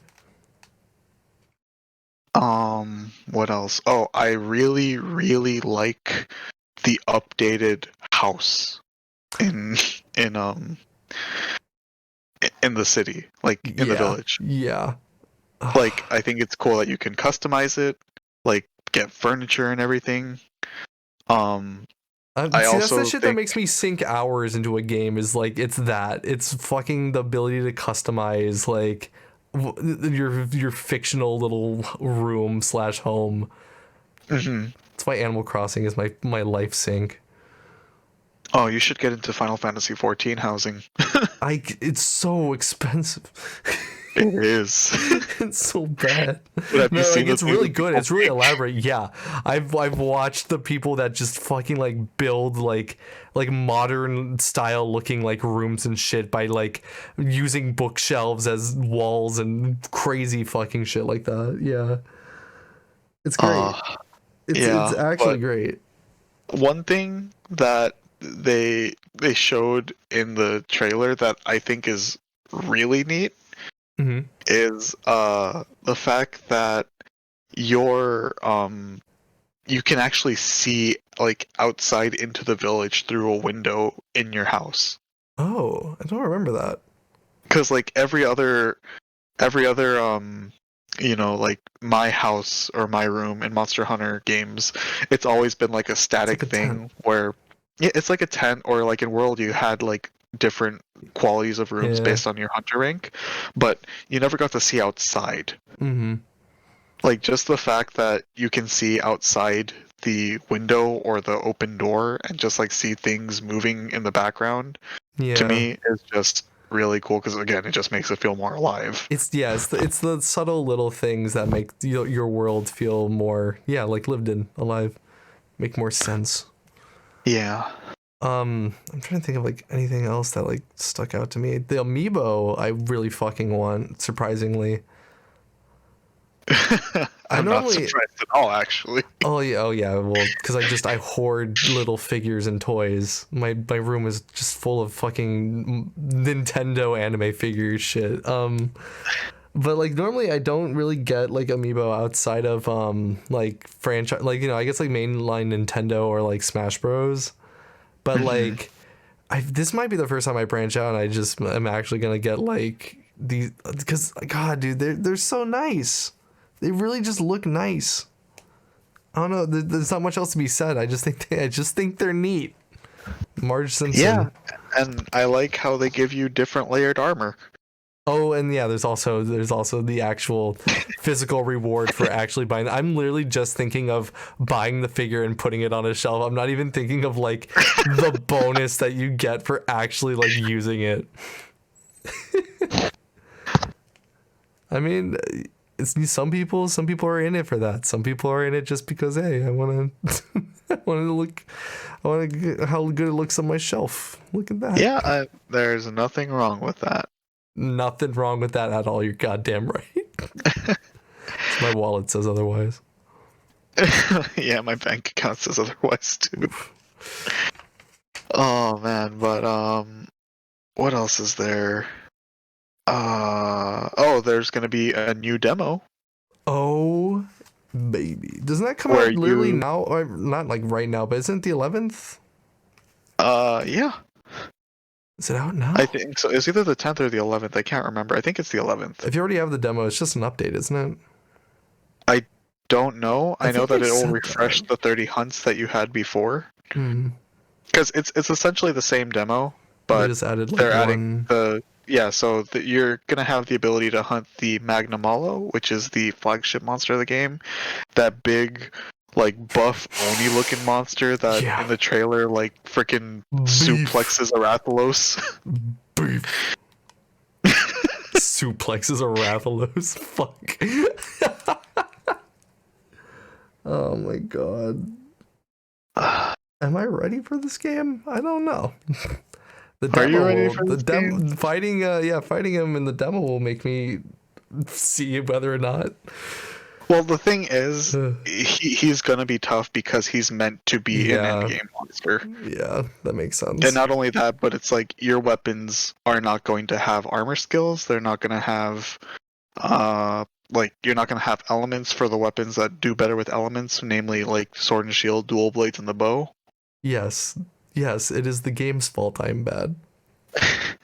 I mean, like you'd be surprised because like some people who are like like Monster Hunter pros essentially like they would like not fail but like maybe they wouldn't even do that well against against the musician in the demo if they were using like bow or dual blades just because they can't do as much damage. Hmm, that makes sense. That actually like does make sense. Yeah, it's why I say that like even if the demo isn't exactly your cup of tea, like that's not all Monster Hunter is, Hmm. because like a big part of Monster Hunter's gameplay is getting the armor skill, the correct armor skills, and the correct like weapons with elements and whatnot for you to fight efficiently. Yeah. I wanted to bring this up because like they kind of talked about like some menu options while in the trailer, but like this kind of is talking about the Monster Hunter series as a whole. I really fucking appreciate just the amount of things that you can tweak with settings. Like you can really like make sure like the game is like the way you want it to be and things are like where you want it to be, things like whatever, like in terms of like what you're more comfortable with. Because as someone like I think I've explained this before, I have ADHD and like when I see like a lot of menus and shit like that, like I get really like overwhelmed and I'm like, okay, this is like a lot of shit to take in all at once, and like it usually makes me like kind of want to not play. And like Monster Hunter was like a game for a little while that made me like worried about that. But like legitimately, like when I like sat down, like really like looked at like the menus and read through and like saw like everything I tweaked it, like it's like how do I explain it? Like it really is designed in a way where you can like user experience is put forward, and like I now when I play Monster Hunter, like I have everything exactly like how I like it. Yeah, I think that that's one thing that's really great, like especially because they've gone as far as like, you can hide different parts of the UI if, you don't want to see that. Like if you don't want to see like, your allies' health or whatever, you don't want to see all this and that. You Yeah. can just say, nope, I don't want to see that right now just because it's gonna be like information overload. Yeah, it's like, especially for like someone like me, it's like it's just so fucking like welcoming. I really really appreciate that about the Monster Hunter series. Just to gush on this series, I love. Trying to think of like But anything else. can't think of too much more that they revealed. Yeah, no, at this point I'm just straight up like, just give me the game. Yeah, Just give me the game. like I said, I'm like torn right now because I'm like, do I want to get it physical or do I want to get it digital? If I get it physical, like I'm gonna have to wait to play it because like Yeah. if it gets delivered, I have to Literally, wait. that's literally the boat I'm in right now. Because like I'm pretty much right now I'm set on like wanting it physical, but like I am kind of biting that bullet of like, I'm gonna get it later than like everyone else. But I It's mean, why part of me is thinking like, yeah, I'm gonna check out the mom and pop game stores that I know, and maybe if they have it early, I yeah, I might, know like one specific story that like I might may. indulge. Oh my god, I do want it physical though. I may just bite the bullet and just like wait a little bit. Like I said, what I'm probably gonna do is, I mean, do you remember that game store that I told you about that had Mario 30th anniversary or 3D anniversary or 3D Yes. All Stars? Yes, the one that we will legally protect right now by not calling it by name. Yeah, I'm more than likely just gonna check there and be like, hey, you guys get Monster Hunter early by any chance? Tell you Like, what, Tyus, fill me in on how that expedition goes. if not that, there's another one in Torrance that I go to a lot, and I'm Hmm. just gonna be like, I mean, if you guys got Monster Hunter, let me know. Oh my god, you have to like you have to knock the right amount of times on the register beforehand so that they No, know I that mean, you. at the very least, that one, like, the people there know me. I mean, it's been a while since I've shopped there, obviously, because of the worldwide situation. Yes. But, like, I remember they called me when they got Smash 4 for 3DS early, and they were like, "Oh, hey, we got Smash 4 early. Like, we know that you play Smash like competitively a lot. Like, do you want to get the That's so 3DS version cool. early?" And I was like, I mean, I'm not gonna say no. You're better than the kid that always brags that his dad works for Nintendo at that point. Yeah, and they were like when they got Pokemon X and Y early, they were like, "Oh, hey, we got like Pokemon like a day early. Like, do you wanna get that?" And I was like they would call me, and I'd be like, I mean, Like a fucking drug dealer to an addict. Like they're just like, you want your oh my god, fix, I'm never gonna kid? forget when I walked in one day, and the owner, she was just like, "Hey, you like amiibos, right?" And I was like, I mean, yeah. She's Why just is like, "Well, every we one of have some these of they the," have to confirm with you? They already know. and she was just like, "We have some of the Breath of the Wild amiibos are sold out everywhere else," and I Oh was my just god. like, I was like, oh, you do? They're like, yeah, we have the Zelda one and we have the Rider Link one, and I Oh, was just Rider like, Link. oh. She's like, they're sold out everywhere. I'm just like, I know, I'm gonna buy it. I know. Fuck. I feel like well, actually no, the prices have kind of gone down for it, but it was up for a little bit. The one like amiibo I felt like I was lucky to get at the time was the Guardian amiibo.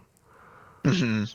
Really, really, that's like the one amiibo I think is like my favorite, only because it has bendable legs. Yeah, that's a really cool feature of it, just the posability of it. Yeah, it's like one of those few amiibo that actually has like a function. They gotta do more like that. Come on, Nintendo. Is But it yeah, is it time for Monster Hunter the movie? oh man, I am. I don't know the best way to even begin talking about this fucking thing. So, So, how would you rate it? um, How would you rate it? Tice, to give you a little taste of where this is gonna go, I'm gonna present you with a quote An unaccredited quote the film opens up with. I'm not even like. So, black screen, big silver font words fade into existence, and it reads, "It is entirely possible that behind the perception of our senses, new worlds are hidden of which we are totally unaware."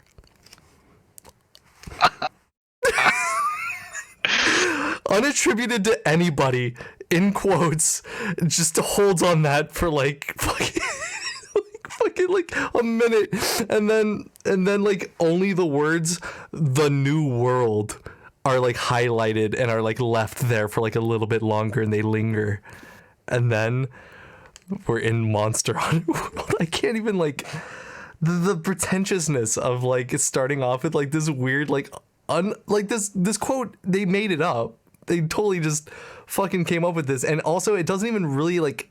The only thing it kind of plays into the plot is the fact that like they go to another universe, I guess, but they aren't like, oh, this must be that universe that is like beyond our perception. It's like in the corner of our eye, I see the Monster Hunter universe.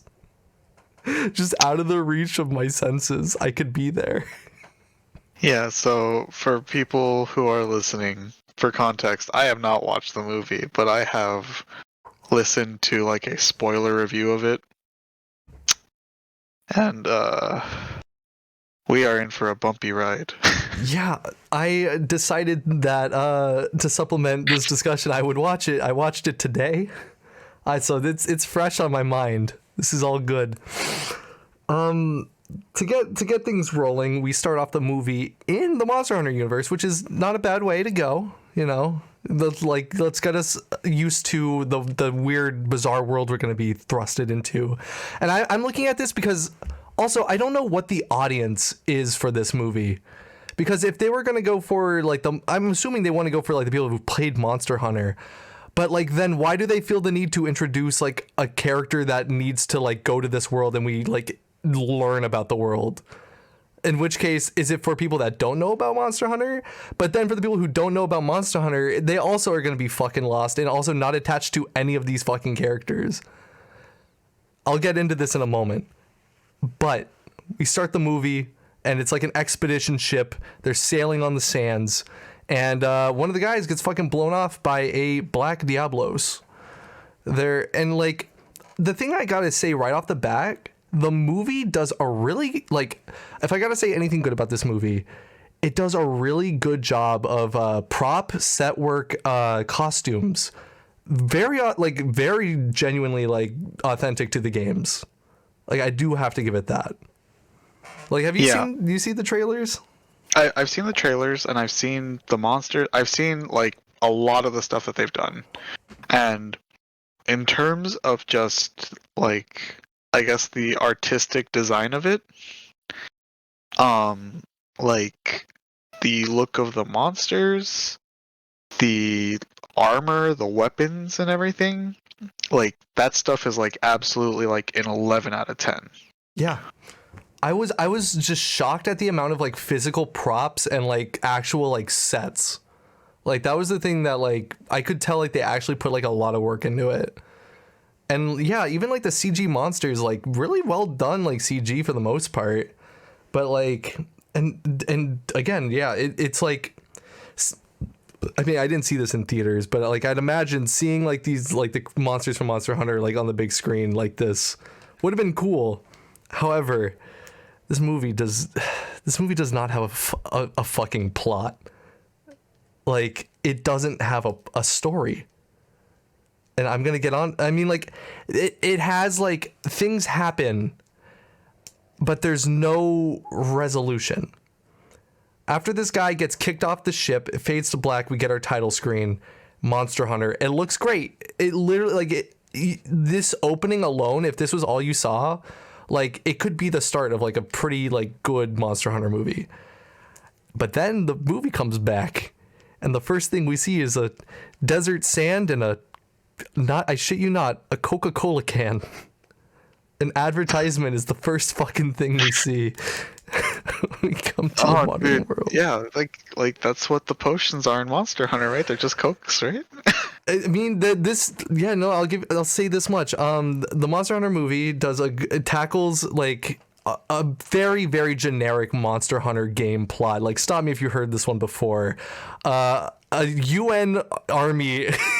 UN army is scouring for what is it, Bravo team, who went missing, and they gotta figure out where they went. Right, you guys, this is like every Monster Hunter game starts with the UN special like division team going on a search and rescue mission. Oh yeah, of course. Yeah, that's just natural.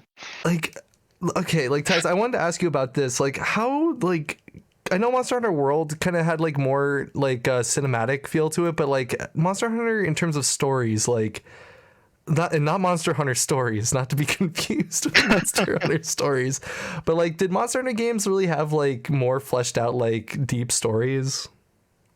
So what I would say is kind of, in the sense that there's always been like a story to each Monster Hunter game. It's not like, they're just like, hey, just hunt shit.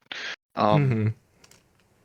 From Monster Hunter 1 through 3, like the first 3 generations of Monster Hunter, they had a very vague story where you were a hunter from like the Hunters Guild, and you were being sent to either Kokoto Village for Monster Hunter 1, Poke Village for Monster Hunter 2, or Moga Village for Monster Hunter Tri. Yeah. And it's just like, oh, there's like some natural disaster or whatever, and you need to get to the bottom of it. Okay. Yeah. It's very bare bones, and like, well, it doesn't need to be elaborate, because like the focus of the game is the hunting that you're going to be doing, really, and like climbing that like ladder. Yeah, so it's always been very bare bones in that sense. It wasn't until Monster Hunter 4 that they put a greater emphasis on the story, where it's like you're part of this traveling caravan and you go to these different villages and you meet these different people, and they help you like proceed trying to find out like the caravaneer has like this like treasure that he got from somebody, and he wants to figure out the secret behind it. And it's right. Like, honestly, the story in that game is great. Like, it's very simple, but it just makes the world feel more alive in a really great way. And then obviously World had like a kind of more cinematic story with like following Zora Magdaros and going to like investigate the stuff in the new world and everything. Yeah, and I do get the sense, and I think this is in like all of the Monster Hunter games, it's like the story is more so driven by that like expedition, exploration, adventure-esque, like that's more so the tying narrative like drive. Yeah. So, but are you going to tell me that there is no big Eye of Sauron tower that's surrounded by blue lightning that was built by an ancient civilization? Is that not in any of the Monster Hunter games? The closest I can say is how do I put it? There's always been like a ancient civilization in Monster Hunter. That's good. Okay, good. So they got that. Like, But did they build a portal to our world? Can't say that they have. Shit.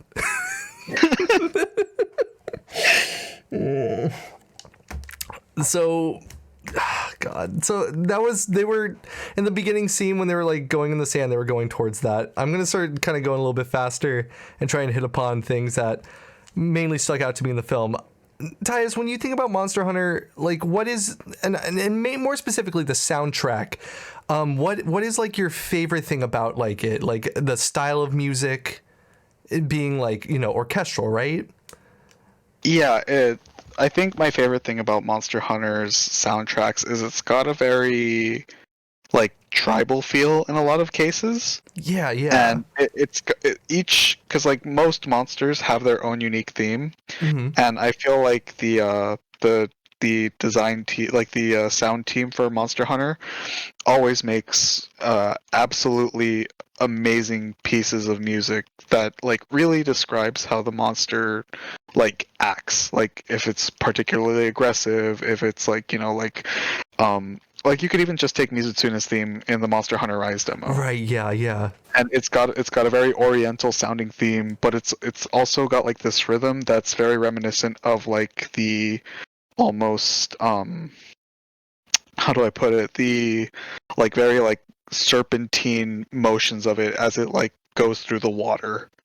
Yes. You know? Yeah, no, like it's a what's the word? Like dynamic soundtrack, or like in games where it's like the soundtrack is affected by like your actions of gameplay. That makes Yeah. sense.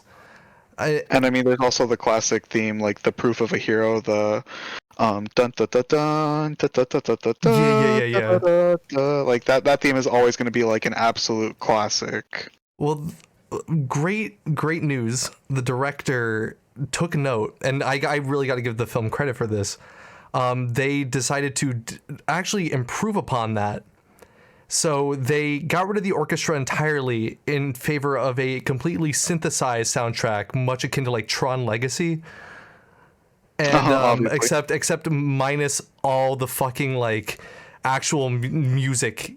It's literally like they'll hit like 2 notes repeatedly, or like, and you know, and like instead of like making you like feel anything about the culture of this world or anything, it's like it's generic, like fucking like nothing. You feel nothing when this fucking music like plays. I wanted to fucking like blow my brains out. I was just like, I usually am not like this much of like a picky person when it comes to like movies and like their soundtracks, but this one was just notably like they didn't know what the fuck to do. Like Monster Hunter has such a like it's so easy. Like it's so I would think it's easy to like replicate, like when you have source material like a game, to look at the music and like how can I incorporate that, but they literally like they're like no. Synth orchestra, like not even orchestra, like synth soundtrack. Oh my god! Like I'm still just blown away by that. They're driving in the desert, and then a big fucking sandstorm comes, and they drive into it for some fucking like they literally like I guess they have no other choice. They go into it, and then it goes to a slow motion crash sequence where they go to the other world. And this crash sequence lasts 40 fucking seconds long, but it feels like a year. And it's like them in slow motion, like being knocked around inside the Humvee as they're being teleported to the fucking Monster Hunter world. I hate this fucking movie, dude. I can't. Like, I really hate that like directors like can't just like when they get handed a video game movie, they can't just like they have to like come up with some stupid reason rather than like actually just like, hey, you know what, let's look at the source material and let's develop this as a film and take the concept seriously and like find ways to use like the gameplay and like turn it into narrative, like to serve a narrative form. Instead, they're like, oh no, fucking blue laser, teleport Marines into Monster Hunter World. They go to Monster Hunter World and it's like desert. Also, this was so fucking stupid. They land in this desert place. They're already in a desert, but the guy in the Humvee with the main character, Mila Jovovich, the director's wife, who is in all his fucking movies, like Resident Evil. You know who she is. She like this guy gets up and he's like, where did all this sand come from? Like you were just in a fucking desert and now you're in like a slightly different desert, and his first line is like, where did all this sand come from? Like, oh my god. Like the line deliveries in this movie are fucking baffling. I mean, the guy who directed it also wrote it, so I guess, you know, figures. But like they find Bravo Team, it's all like scorched up, and like the sand around it turned to glass because of how hot it is. And then they have this beautiful fucking line delivery. So they kneel down, they pick it up, and they say, what is this? And they say, when you melt sand, it turns to glass. He turns and asks, how do you melt sand? Mila Jovovich then says, I don't know. Probably in a fucking oven. Like what is this exchange? Like, I get, like, the point is something hot blew away Bravo team or whatever. In the next sequence, a Black Diablo shows up and starts killing the team. I forgot to mention, Black Diablos in the game, does Black Diablos just love to, like, fucking stab people with, like, the giant horns on her head? Kind of. Because she fucking impales, like, 5 people in this film. Like its running gag is it loves to impale people. And I was genuinely, because I don't have any memory of Black Diablos, but maybe that's a thing from the game? I don't know. I mean, it charges at people. That does happen. That definitely does happen, but people mainly get impaled by this person. Also, I forgot to mention our guy that fell off the boat. They don't give him a name, by the way. All the people in the Monster Hunter world, the movie doesn't give a fuck about them. They don't get names, like, at all, and they don't speak English, except for one of them. But we'll get to that. The commander, right? Yeah, played by Ron Perlman, who is like wearing like a fucking perm. It's like blonde. It's fucking. Oh my god, it's bizarre. Anyway, the hunter guy like tries to get their attention because clearly like they're in over their heads. And like the military people like shot at him and shit instead of like, I don't know, fucking like taking a second to take in what the fuck is happening. I guess, I don't know, maybe they felt they're being attacked. Maybe I'd do the same. The thing I want to bring up about the hunter guy though, like he looks so fucking authentic to the game. Good casting choice. This guy, I should have looked up his name. I feel bad now. Hold on. God, I know who you're talking about, cause like, yeah,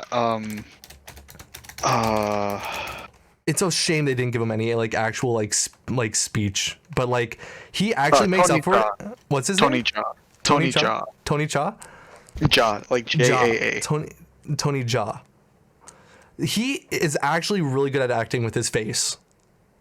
Like he like is really good at conveying that because he doesn't speak English the entire fucking film, and like you actually like get a good sense of like what he's dealing with. You learn his family was killed by Arathalos, and like he prays over like these little figures that he's made of them. Also, he prays. Is there like religion in Monster Hunter? Not particularly. All right. I'll look it over. I'm sure every culture's got their way of grieving. It's fine. I thought at first literally like they were making a religion in the Monster Hunter world. Mila Jovovich fucking committed a hate crime on him though by like almost smashing his little his figures. What the fuck? So that was cool. Anyway, they end up like taking refuge in a cave and they get attacked by, is it Nursilla? The like Nursilla, the like big spiders. Yeah. Okay, I don't know how much they're fleshed out in the game, but in this movie they're fucking horrifying. Like genuinely, like it's actually really well done horror. Another like giving credit to the movie where credit's due. They do a good job of making Nursilla. What? I think it's Nursilla. I'm not. Nursilla? They don't really talk in Monster Hunter aside from World, so yeah, the closest thing we have is reading. Yeah, I'm gonna go with Nursilla for now. But basically, a bunch of them, like a million of them, are like in this cave, and basically like kill the crew except for obviously Mila Jovovich, who has all the plot armor in the fucking world. So they get like taken. They all wake up in like egg sacks. Mila Jovovich. It sounds to me like you just hate strong female characters. It's literally like this guy just writes his wife to be like this Okay, you know what? Let me put it this way. It's the movie's Monster Hunter, right? It's about hunting monsters. What do you think her fucking name is? I don't know. I shit you not. It is Artemis, the fucking god of the hunt. The goddess of the hunt. Artemis. I see. So yeah, very, very fucking subtle. There's a whole fucking scene where they're going like, or not by they, I mean like one of the military people survived, the others are like dead. They all got killed by these spiders. And like one of them is like kind of like hanging on, like he keeps holding his chest. He's like, oh, there's something wrong with him. They're trying to find their way out. They're in the darkness of these like web-like little caverns. And then all of a sudden, Like the guy's like, it hurts so bad. Oh, and they're like, okay, lift up your shirt. And he has like all these egg sacs on his body, and then they pop and like all these little spiders come out. Like it was genuine, like, I mean, like for this movie, well done body horror. But like in the games, is that a thing? No. Is there like holy shit, like I'm fucking terrified of this monster now. I was just like like in my head I'm like, I feel like the Monster Hunter games never did anything like this fucking graphic, but I could be wrong. Anyway, Mila Jovovich makes her way out of that situation, and she like basically risked her life to get like this little box. She gets out of the cave and she opens up the box, and inside is a ring, and on it says forever. You understand what this means. She has a spouse, a husband who is probably the director of this film that she needs to get home to. I see. So now we get like, I guess like this is supposed to be our reason to care for her to go home, even though we've never even seen the husband, or she's never even like mentioned him until now, and she never mentions him again for the rest of this film. She has one. She like. But she has one. Has one. That's all you need to know. She has a soft sensitive side, because like. Oh my god. All you need to know is she's got this fucking sack of meat she has to get back to at some point, because like that's all we don't know a name. She never like gives him a name or says like, I got to get back to Brad or whatever the fuck.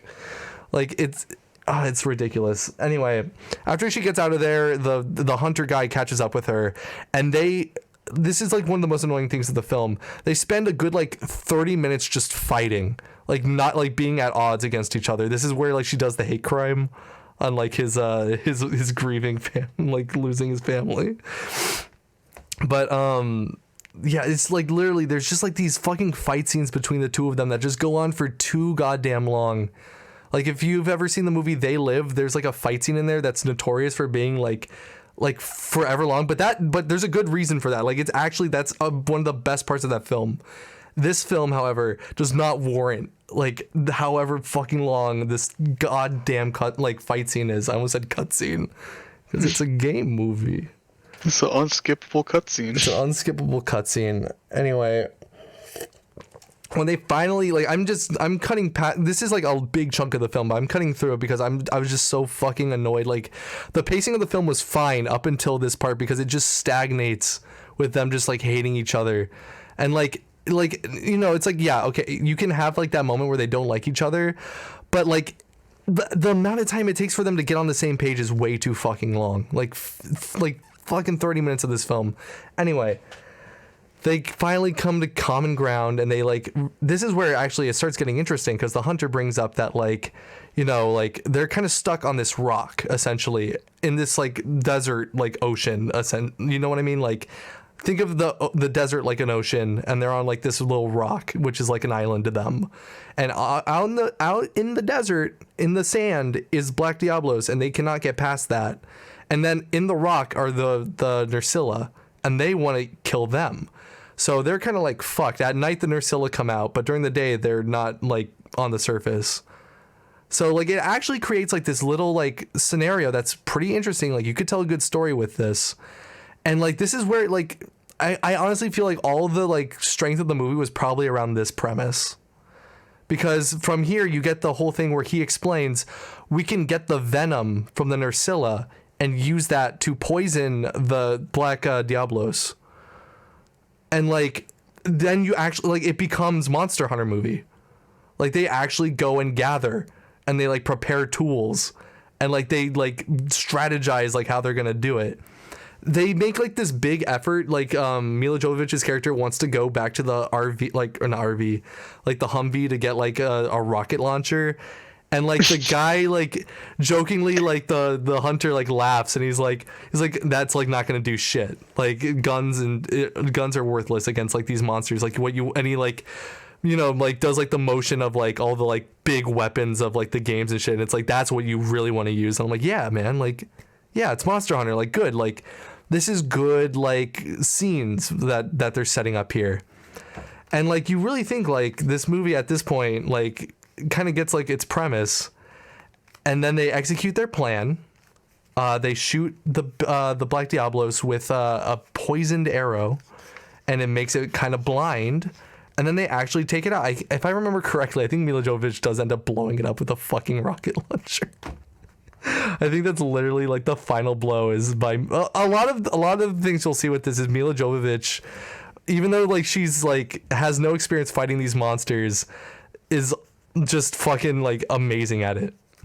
But I guess that comes with the UN training, you know. It's fine, whatever. Again, I think it just sounds like you hate strong female characters. Oh my god, that's not the problem here. Though I will say, I also forgot to mention the one thing that ended that most annoying thing I didn't like, where they were at odds against each other.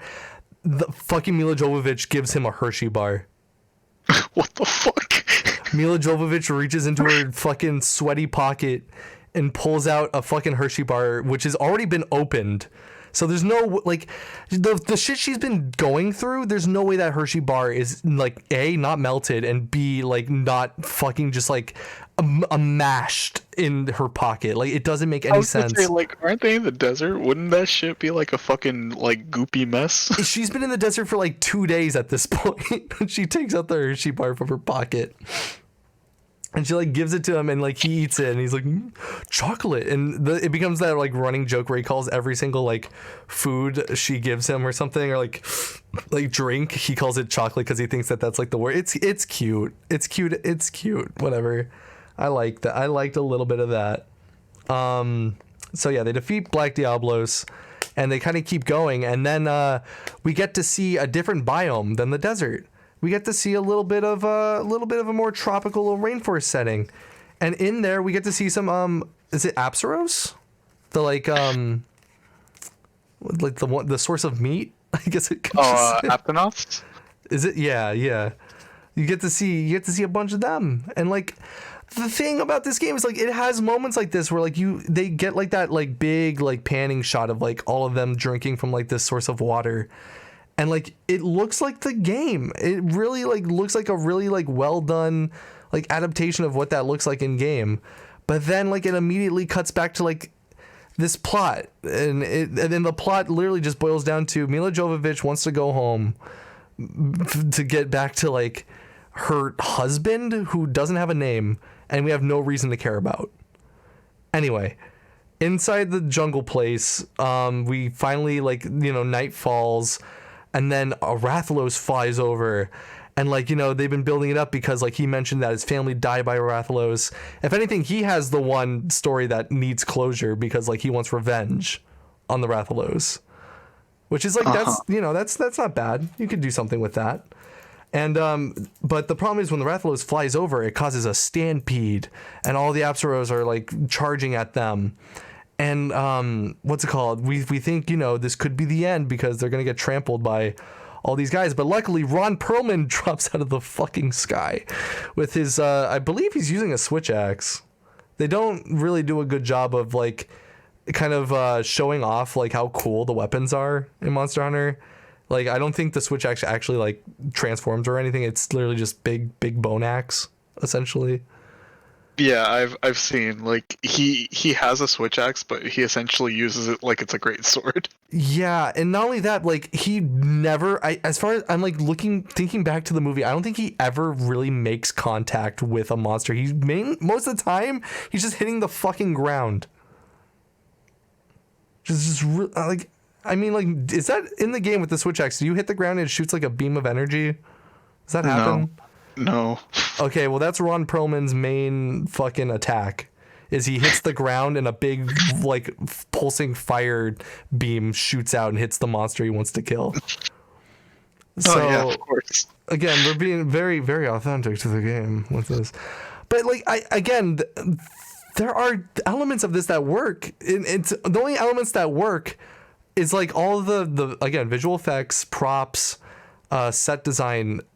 It's phenomenal, but they really just they couldn't write a story. Ron Perlman shows up. They then like she like, you know, says thank you for saving us, and then he's like, don't thank me yet, and then he knocks her out.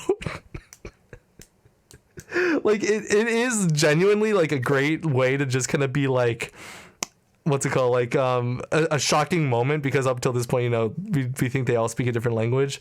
I did like the shock of that, like the intrigue of, ooh, like why does this one know English? But it boils down to humans apparently come over to their world all the time, and they're always assholes. Like, I shit you not. Like, that is the reason why he knocks her out and puts her in a cage, is because humans from our world come over all the time, and they're always dicks. If I'm not mistaken, like, doesn't he just, like, punch her in the face and just knock her out immediately? Yes. Yes, he does. The one thing I do think is really weird also, I feel like the level of strength is, it doesn't make sense.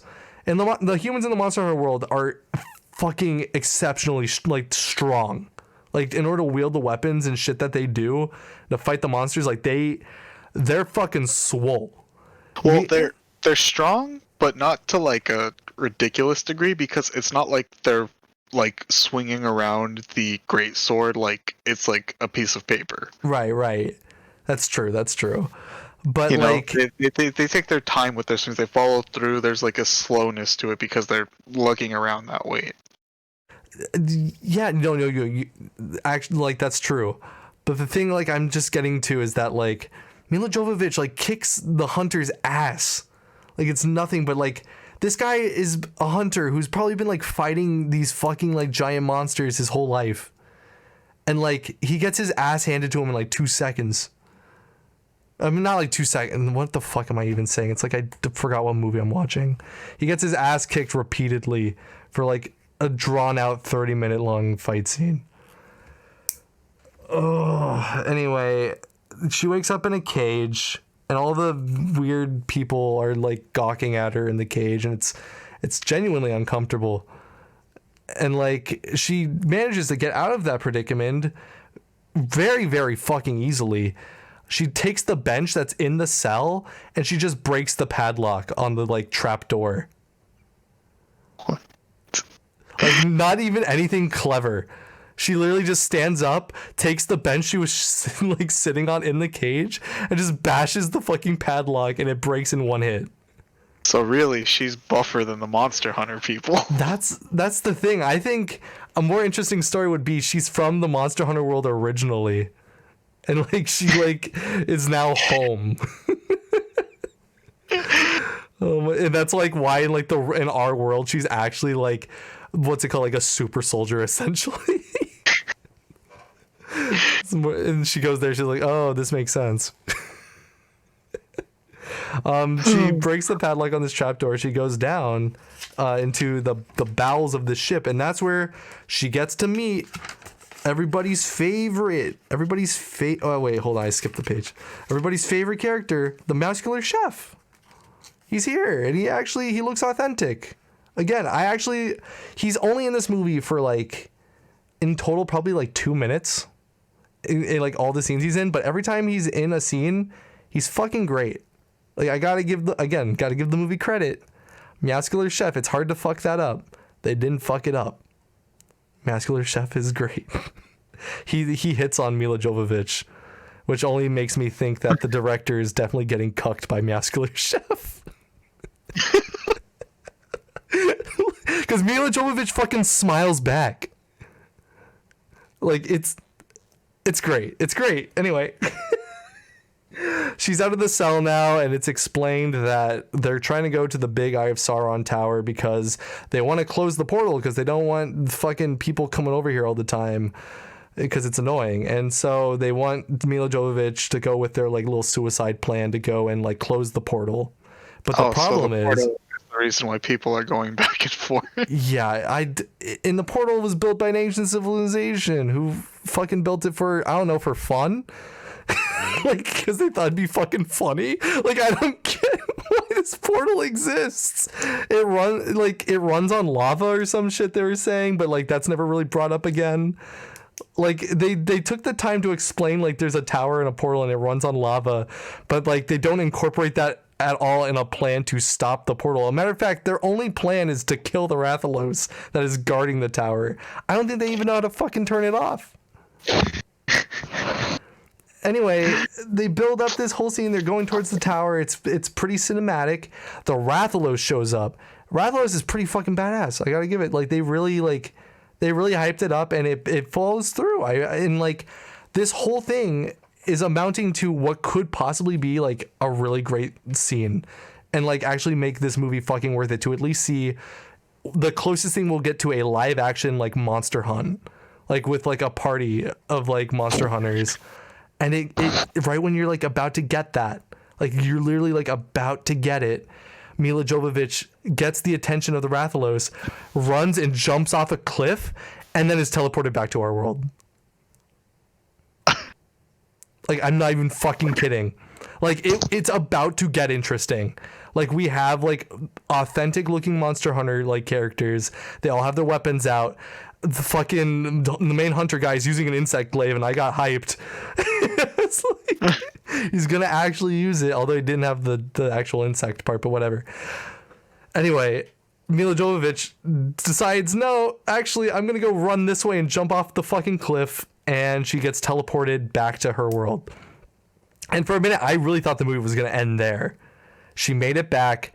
This like military helicopter lands, and it's like, we've been looking for you. Quick, get in. They like get her on like a bed. They hook her up to like an IV drip.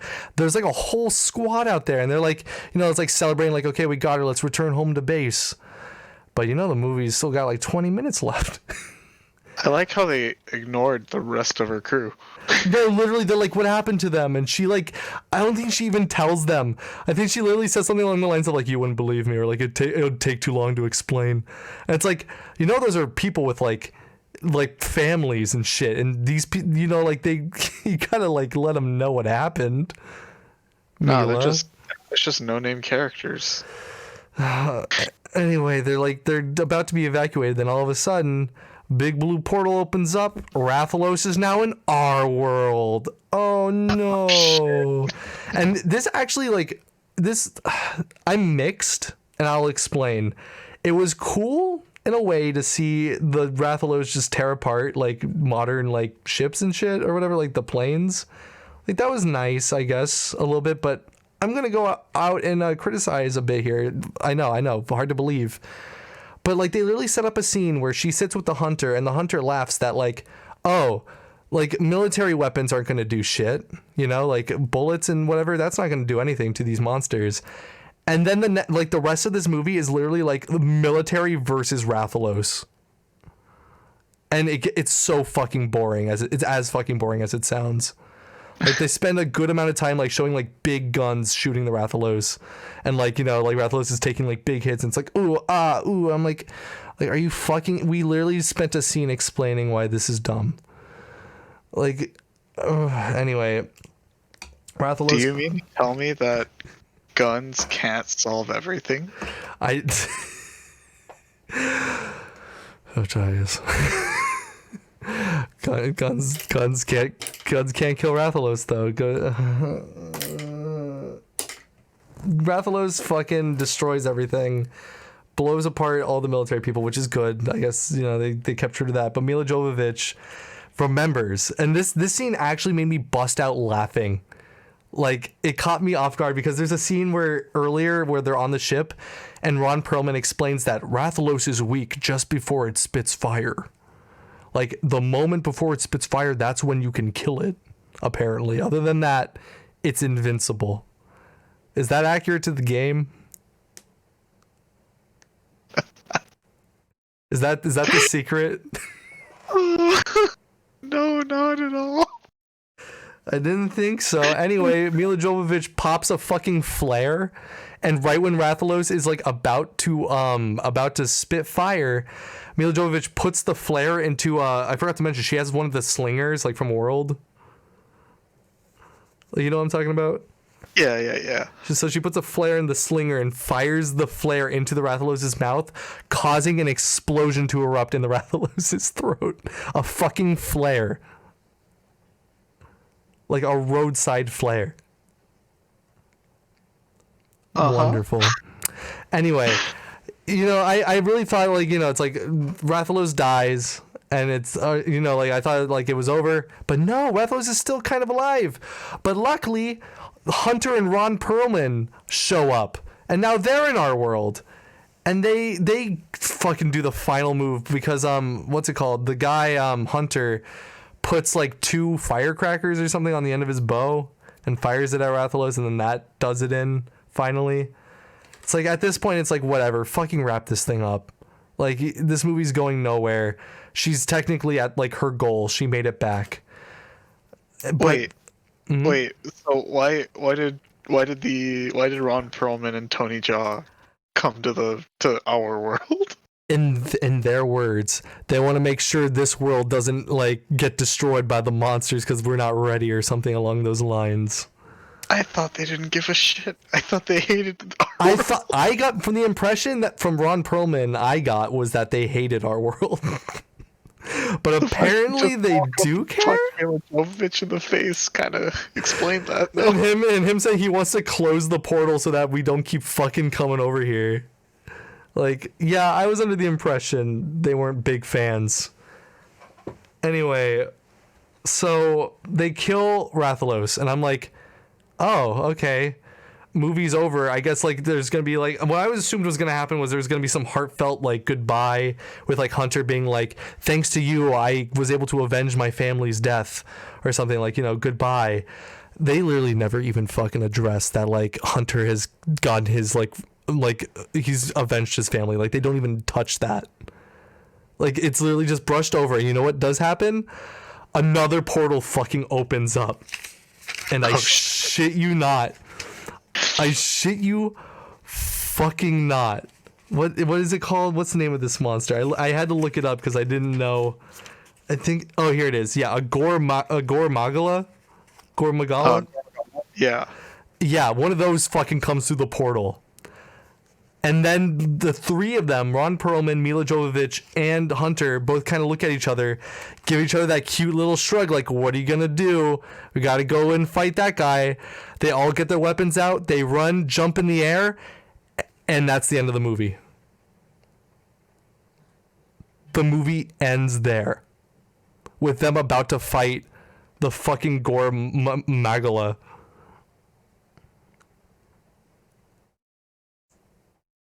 No resolution.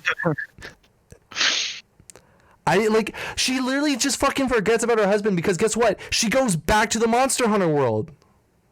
There's a mid-credit scene that teases out a sequel. That's great. And in the mid-credit scene, they're fucking fighting the Gore Magala in front of that tower because she came back to the Monster Hunter world for some fucking reason. And there's a hooded figure looking down at the fight, and he like gives a little smirk, and then he stands up and walks away.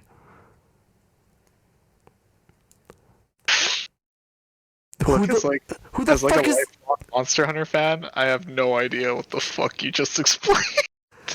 Who the fuck is this hooded figure, Tyus?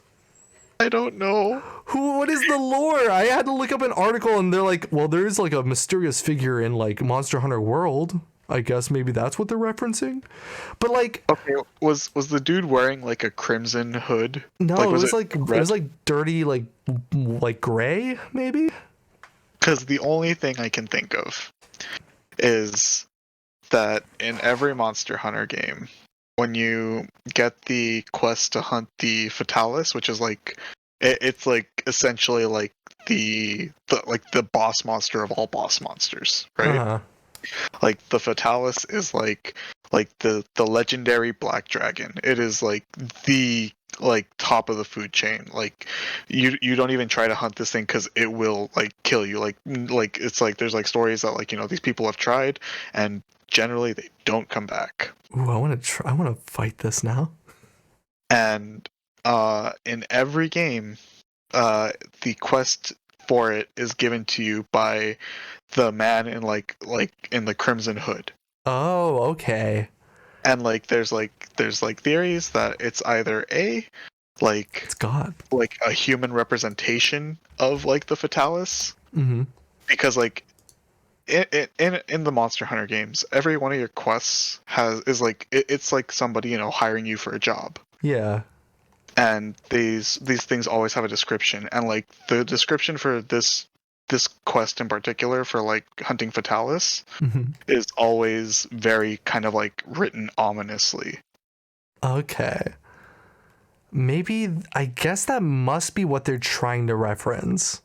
It's either like, so people think that he's either A, from like the first like ancient civilization Mhm. that, you know, just ended up getting like destroyed or whatever, Okay, I guess that makes or sense where they would put him. or like B, he is like the human representation of like a Fatalis. Oh, interesting. That's That interesting is like, in game. yeah, that's like the theories that, like, you know, people have come up, like Monster Hunter players have come up with. I like that. In the movie though, this is just a guy in a fucking cloak who's just like fucking perving on them. Like I don't get it. This movie frustrates me in a just a storytelling level of the how like I don't get how a movie could end so unsatisfyingly like that. Like you have to really fucking try to like forget like any fucking like narrative importance. Like you gave her one thing, one simple goal, and that was to get home to husband. And you literally fucking threw it out the window. She gets no resolution.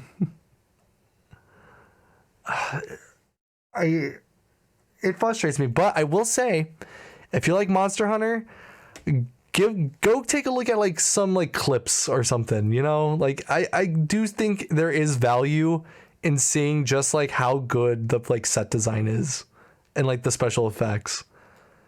If you watch it with the right group of people though, you might even have a good time just making fun of it. Yeah, But that's essentially what I've heard about it. But yeah, we're currently, you know, video game movies are on a trend of like, you know, going up and down. I feel like the last up was maybe the Sonic movie. This is, Hey, the sequel's coming out. I'm fucking, dude, I'm looking forward to it. I hope they double down. I hope they get weird. I hope they get really weird with it. like Archie Comics weird. Yes, I want them to introduce Shadow and have him be the cure for AIDS. Please. And to Chaos. To Chaos, who craves fucking chaos energy and needs to eat Shadow's bracelets. Yeah. Oh my god, when you were telling me all this shit about it, I Oh, could not believe it. we'll have to save that one for another podcast. As for that, yeah, I think that wraps my fucking experience with fucking Monster on the movie. I can't believe I sat through the whole thing. So like 10 out of 10? Yeah, I mean, yeah, honestly, if 10 out of 10, like, if 10 meaning, like, I might have to go get checked for cancer, yeah, I guess so. 10 out of 10. Yeah, 10 out of 10 on the fucking Richter scale. Oh, God. I forgot. There was one thing I'm looking through my notes right now at, like, one of the things I wrote. I out of context, this is great. God, I want that sweet spoon water. The sweet spoon water. There's a scene in the cave where he set up this system to get water from the rain that we never see. There's no fucking rain. But like he has like this little like trough of water and like he goes and scoops it with a spoon and he's like drinking from it. And it's a really satisfying scene. I wanted some of that fucking spoon water. Do a good job of making me crave the spoon water. Anyway, that's Monster Hunter 2020. Don't or go see it, you know. You make your own decision. I think it's worth it for the visuals, but don't go in there expecting anything else. Anything else. With that, does that bring this podcast to an end? I believe so. A sweet put me out of my misery blissful end. Guys, thank you so much for tuning in to today's podcast. As always, there are going to be links down in the description to some more of our stuff, ties to streams. Guys, you want to tell them a bit more about that? I stream different games, generally fighting games, or I mean recently I've been getting really into Eternal Return Black Survival. Yes. I mean, I killed a pretty big streamer on it the other day. Wait, seriously? What the fuck? Yeah, so there's this streamer from offline TV, Skara. Uh-huh. He used to be a professional League of Legends player, Oh my god. and I killed him in a solos game the other day. Oh my god, dude, what the fuck? It's funny because I saw that his name when I killed him, and I was like, "Oh, there's no way that's actually Skara, though, right?"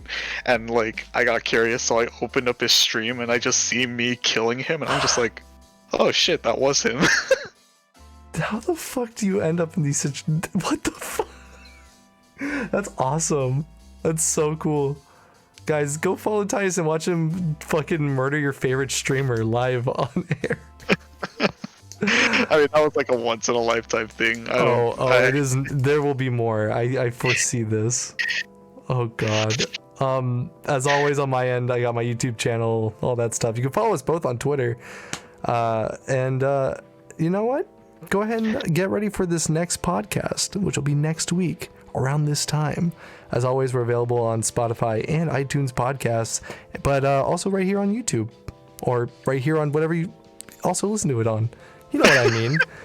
I'm so good at this. This is what, episode 4? Oh, god. It's alright. It's alright. It's a learning process. It really do be like that. We gotta give our brains some time to wrinkle up, you know. Oh my god, you're right. You're right. We gotta fucking moisten it up. We gotta get get those wrinkles growing. All right, guys. Until next time. Stay safe. Drink water. Go fast. Eat ass. Later.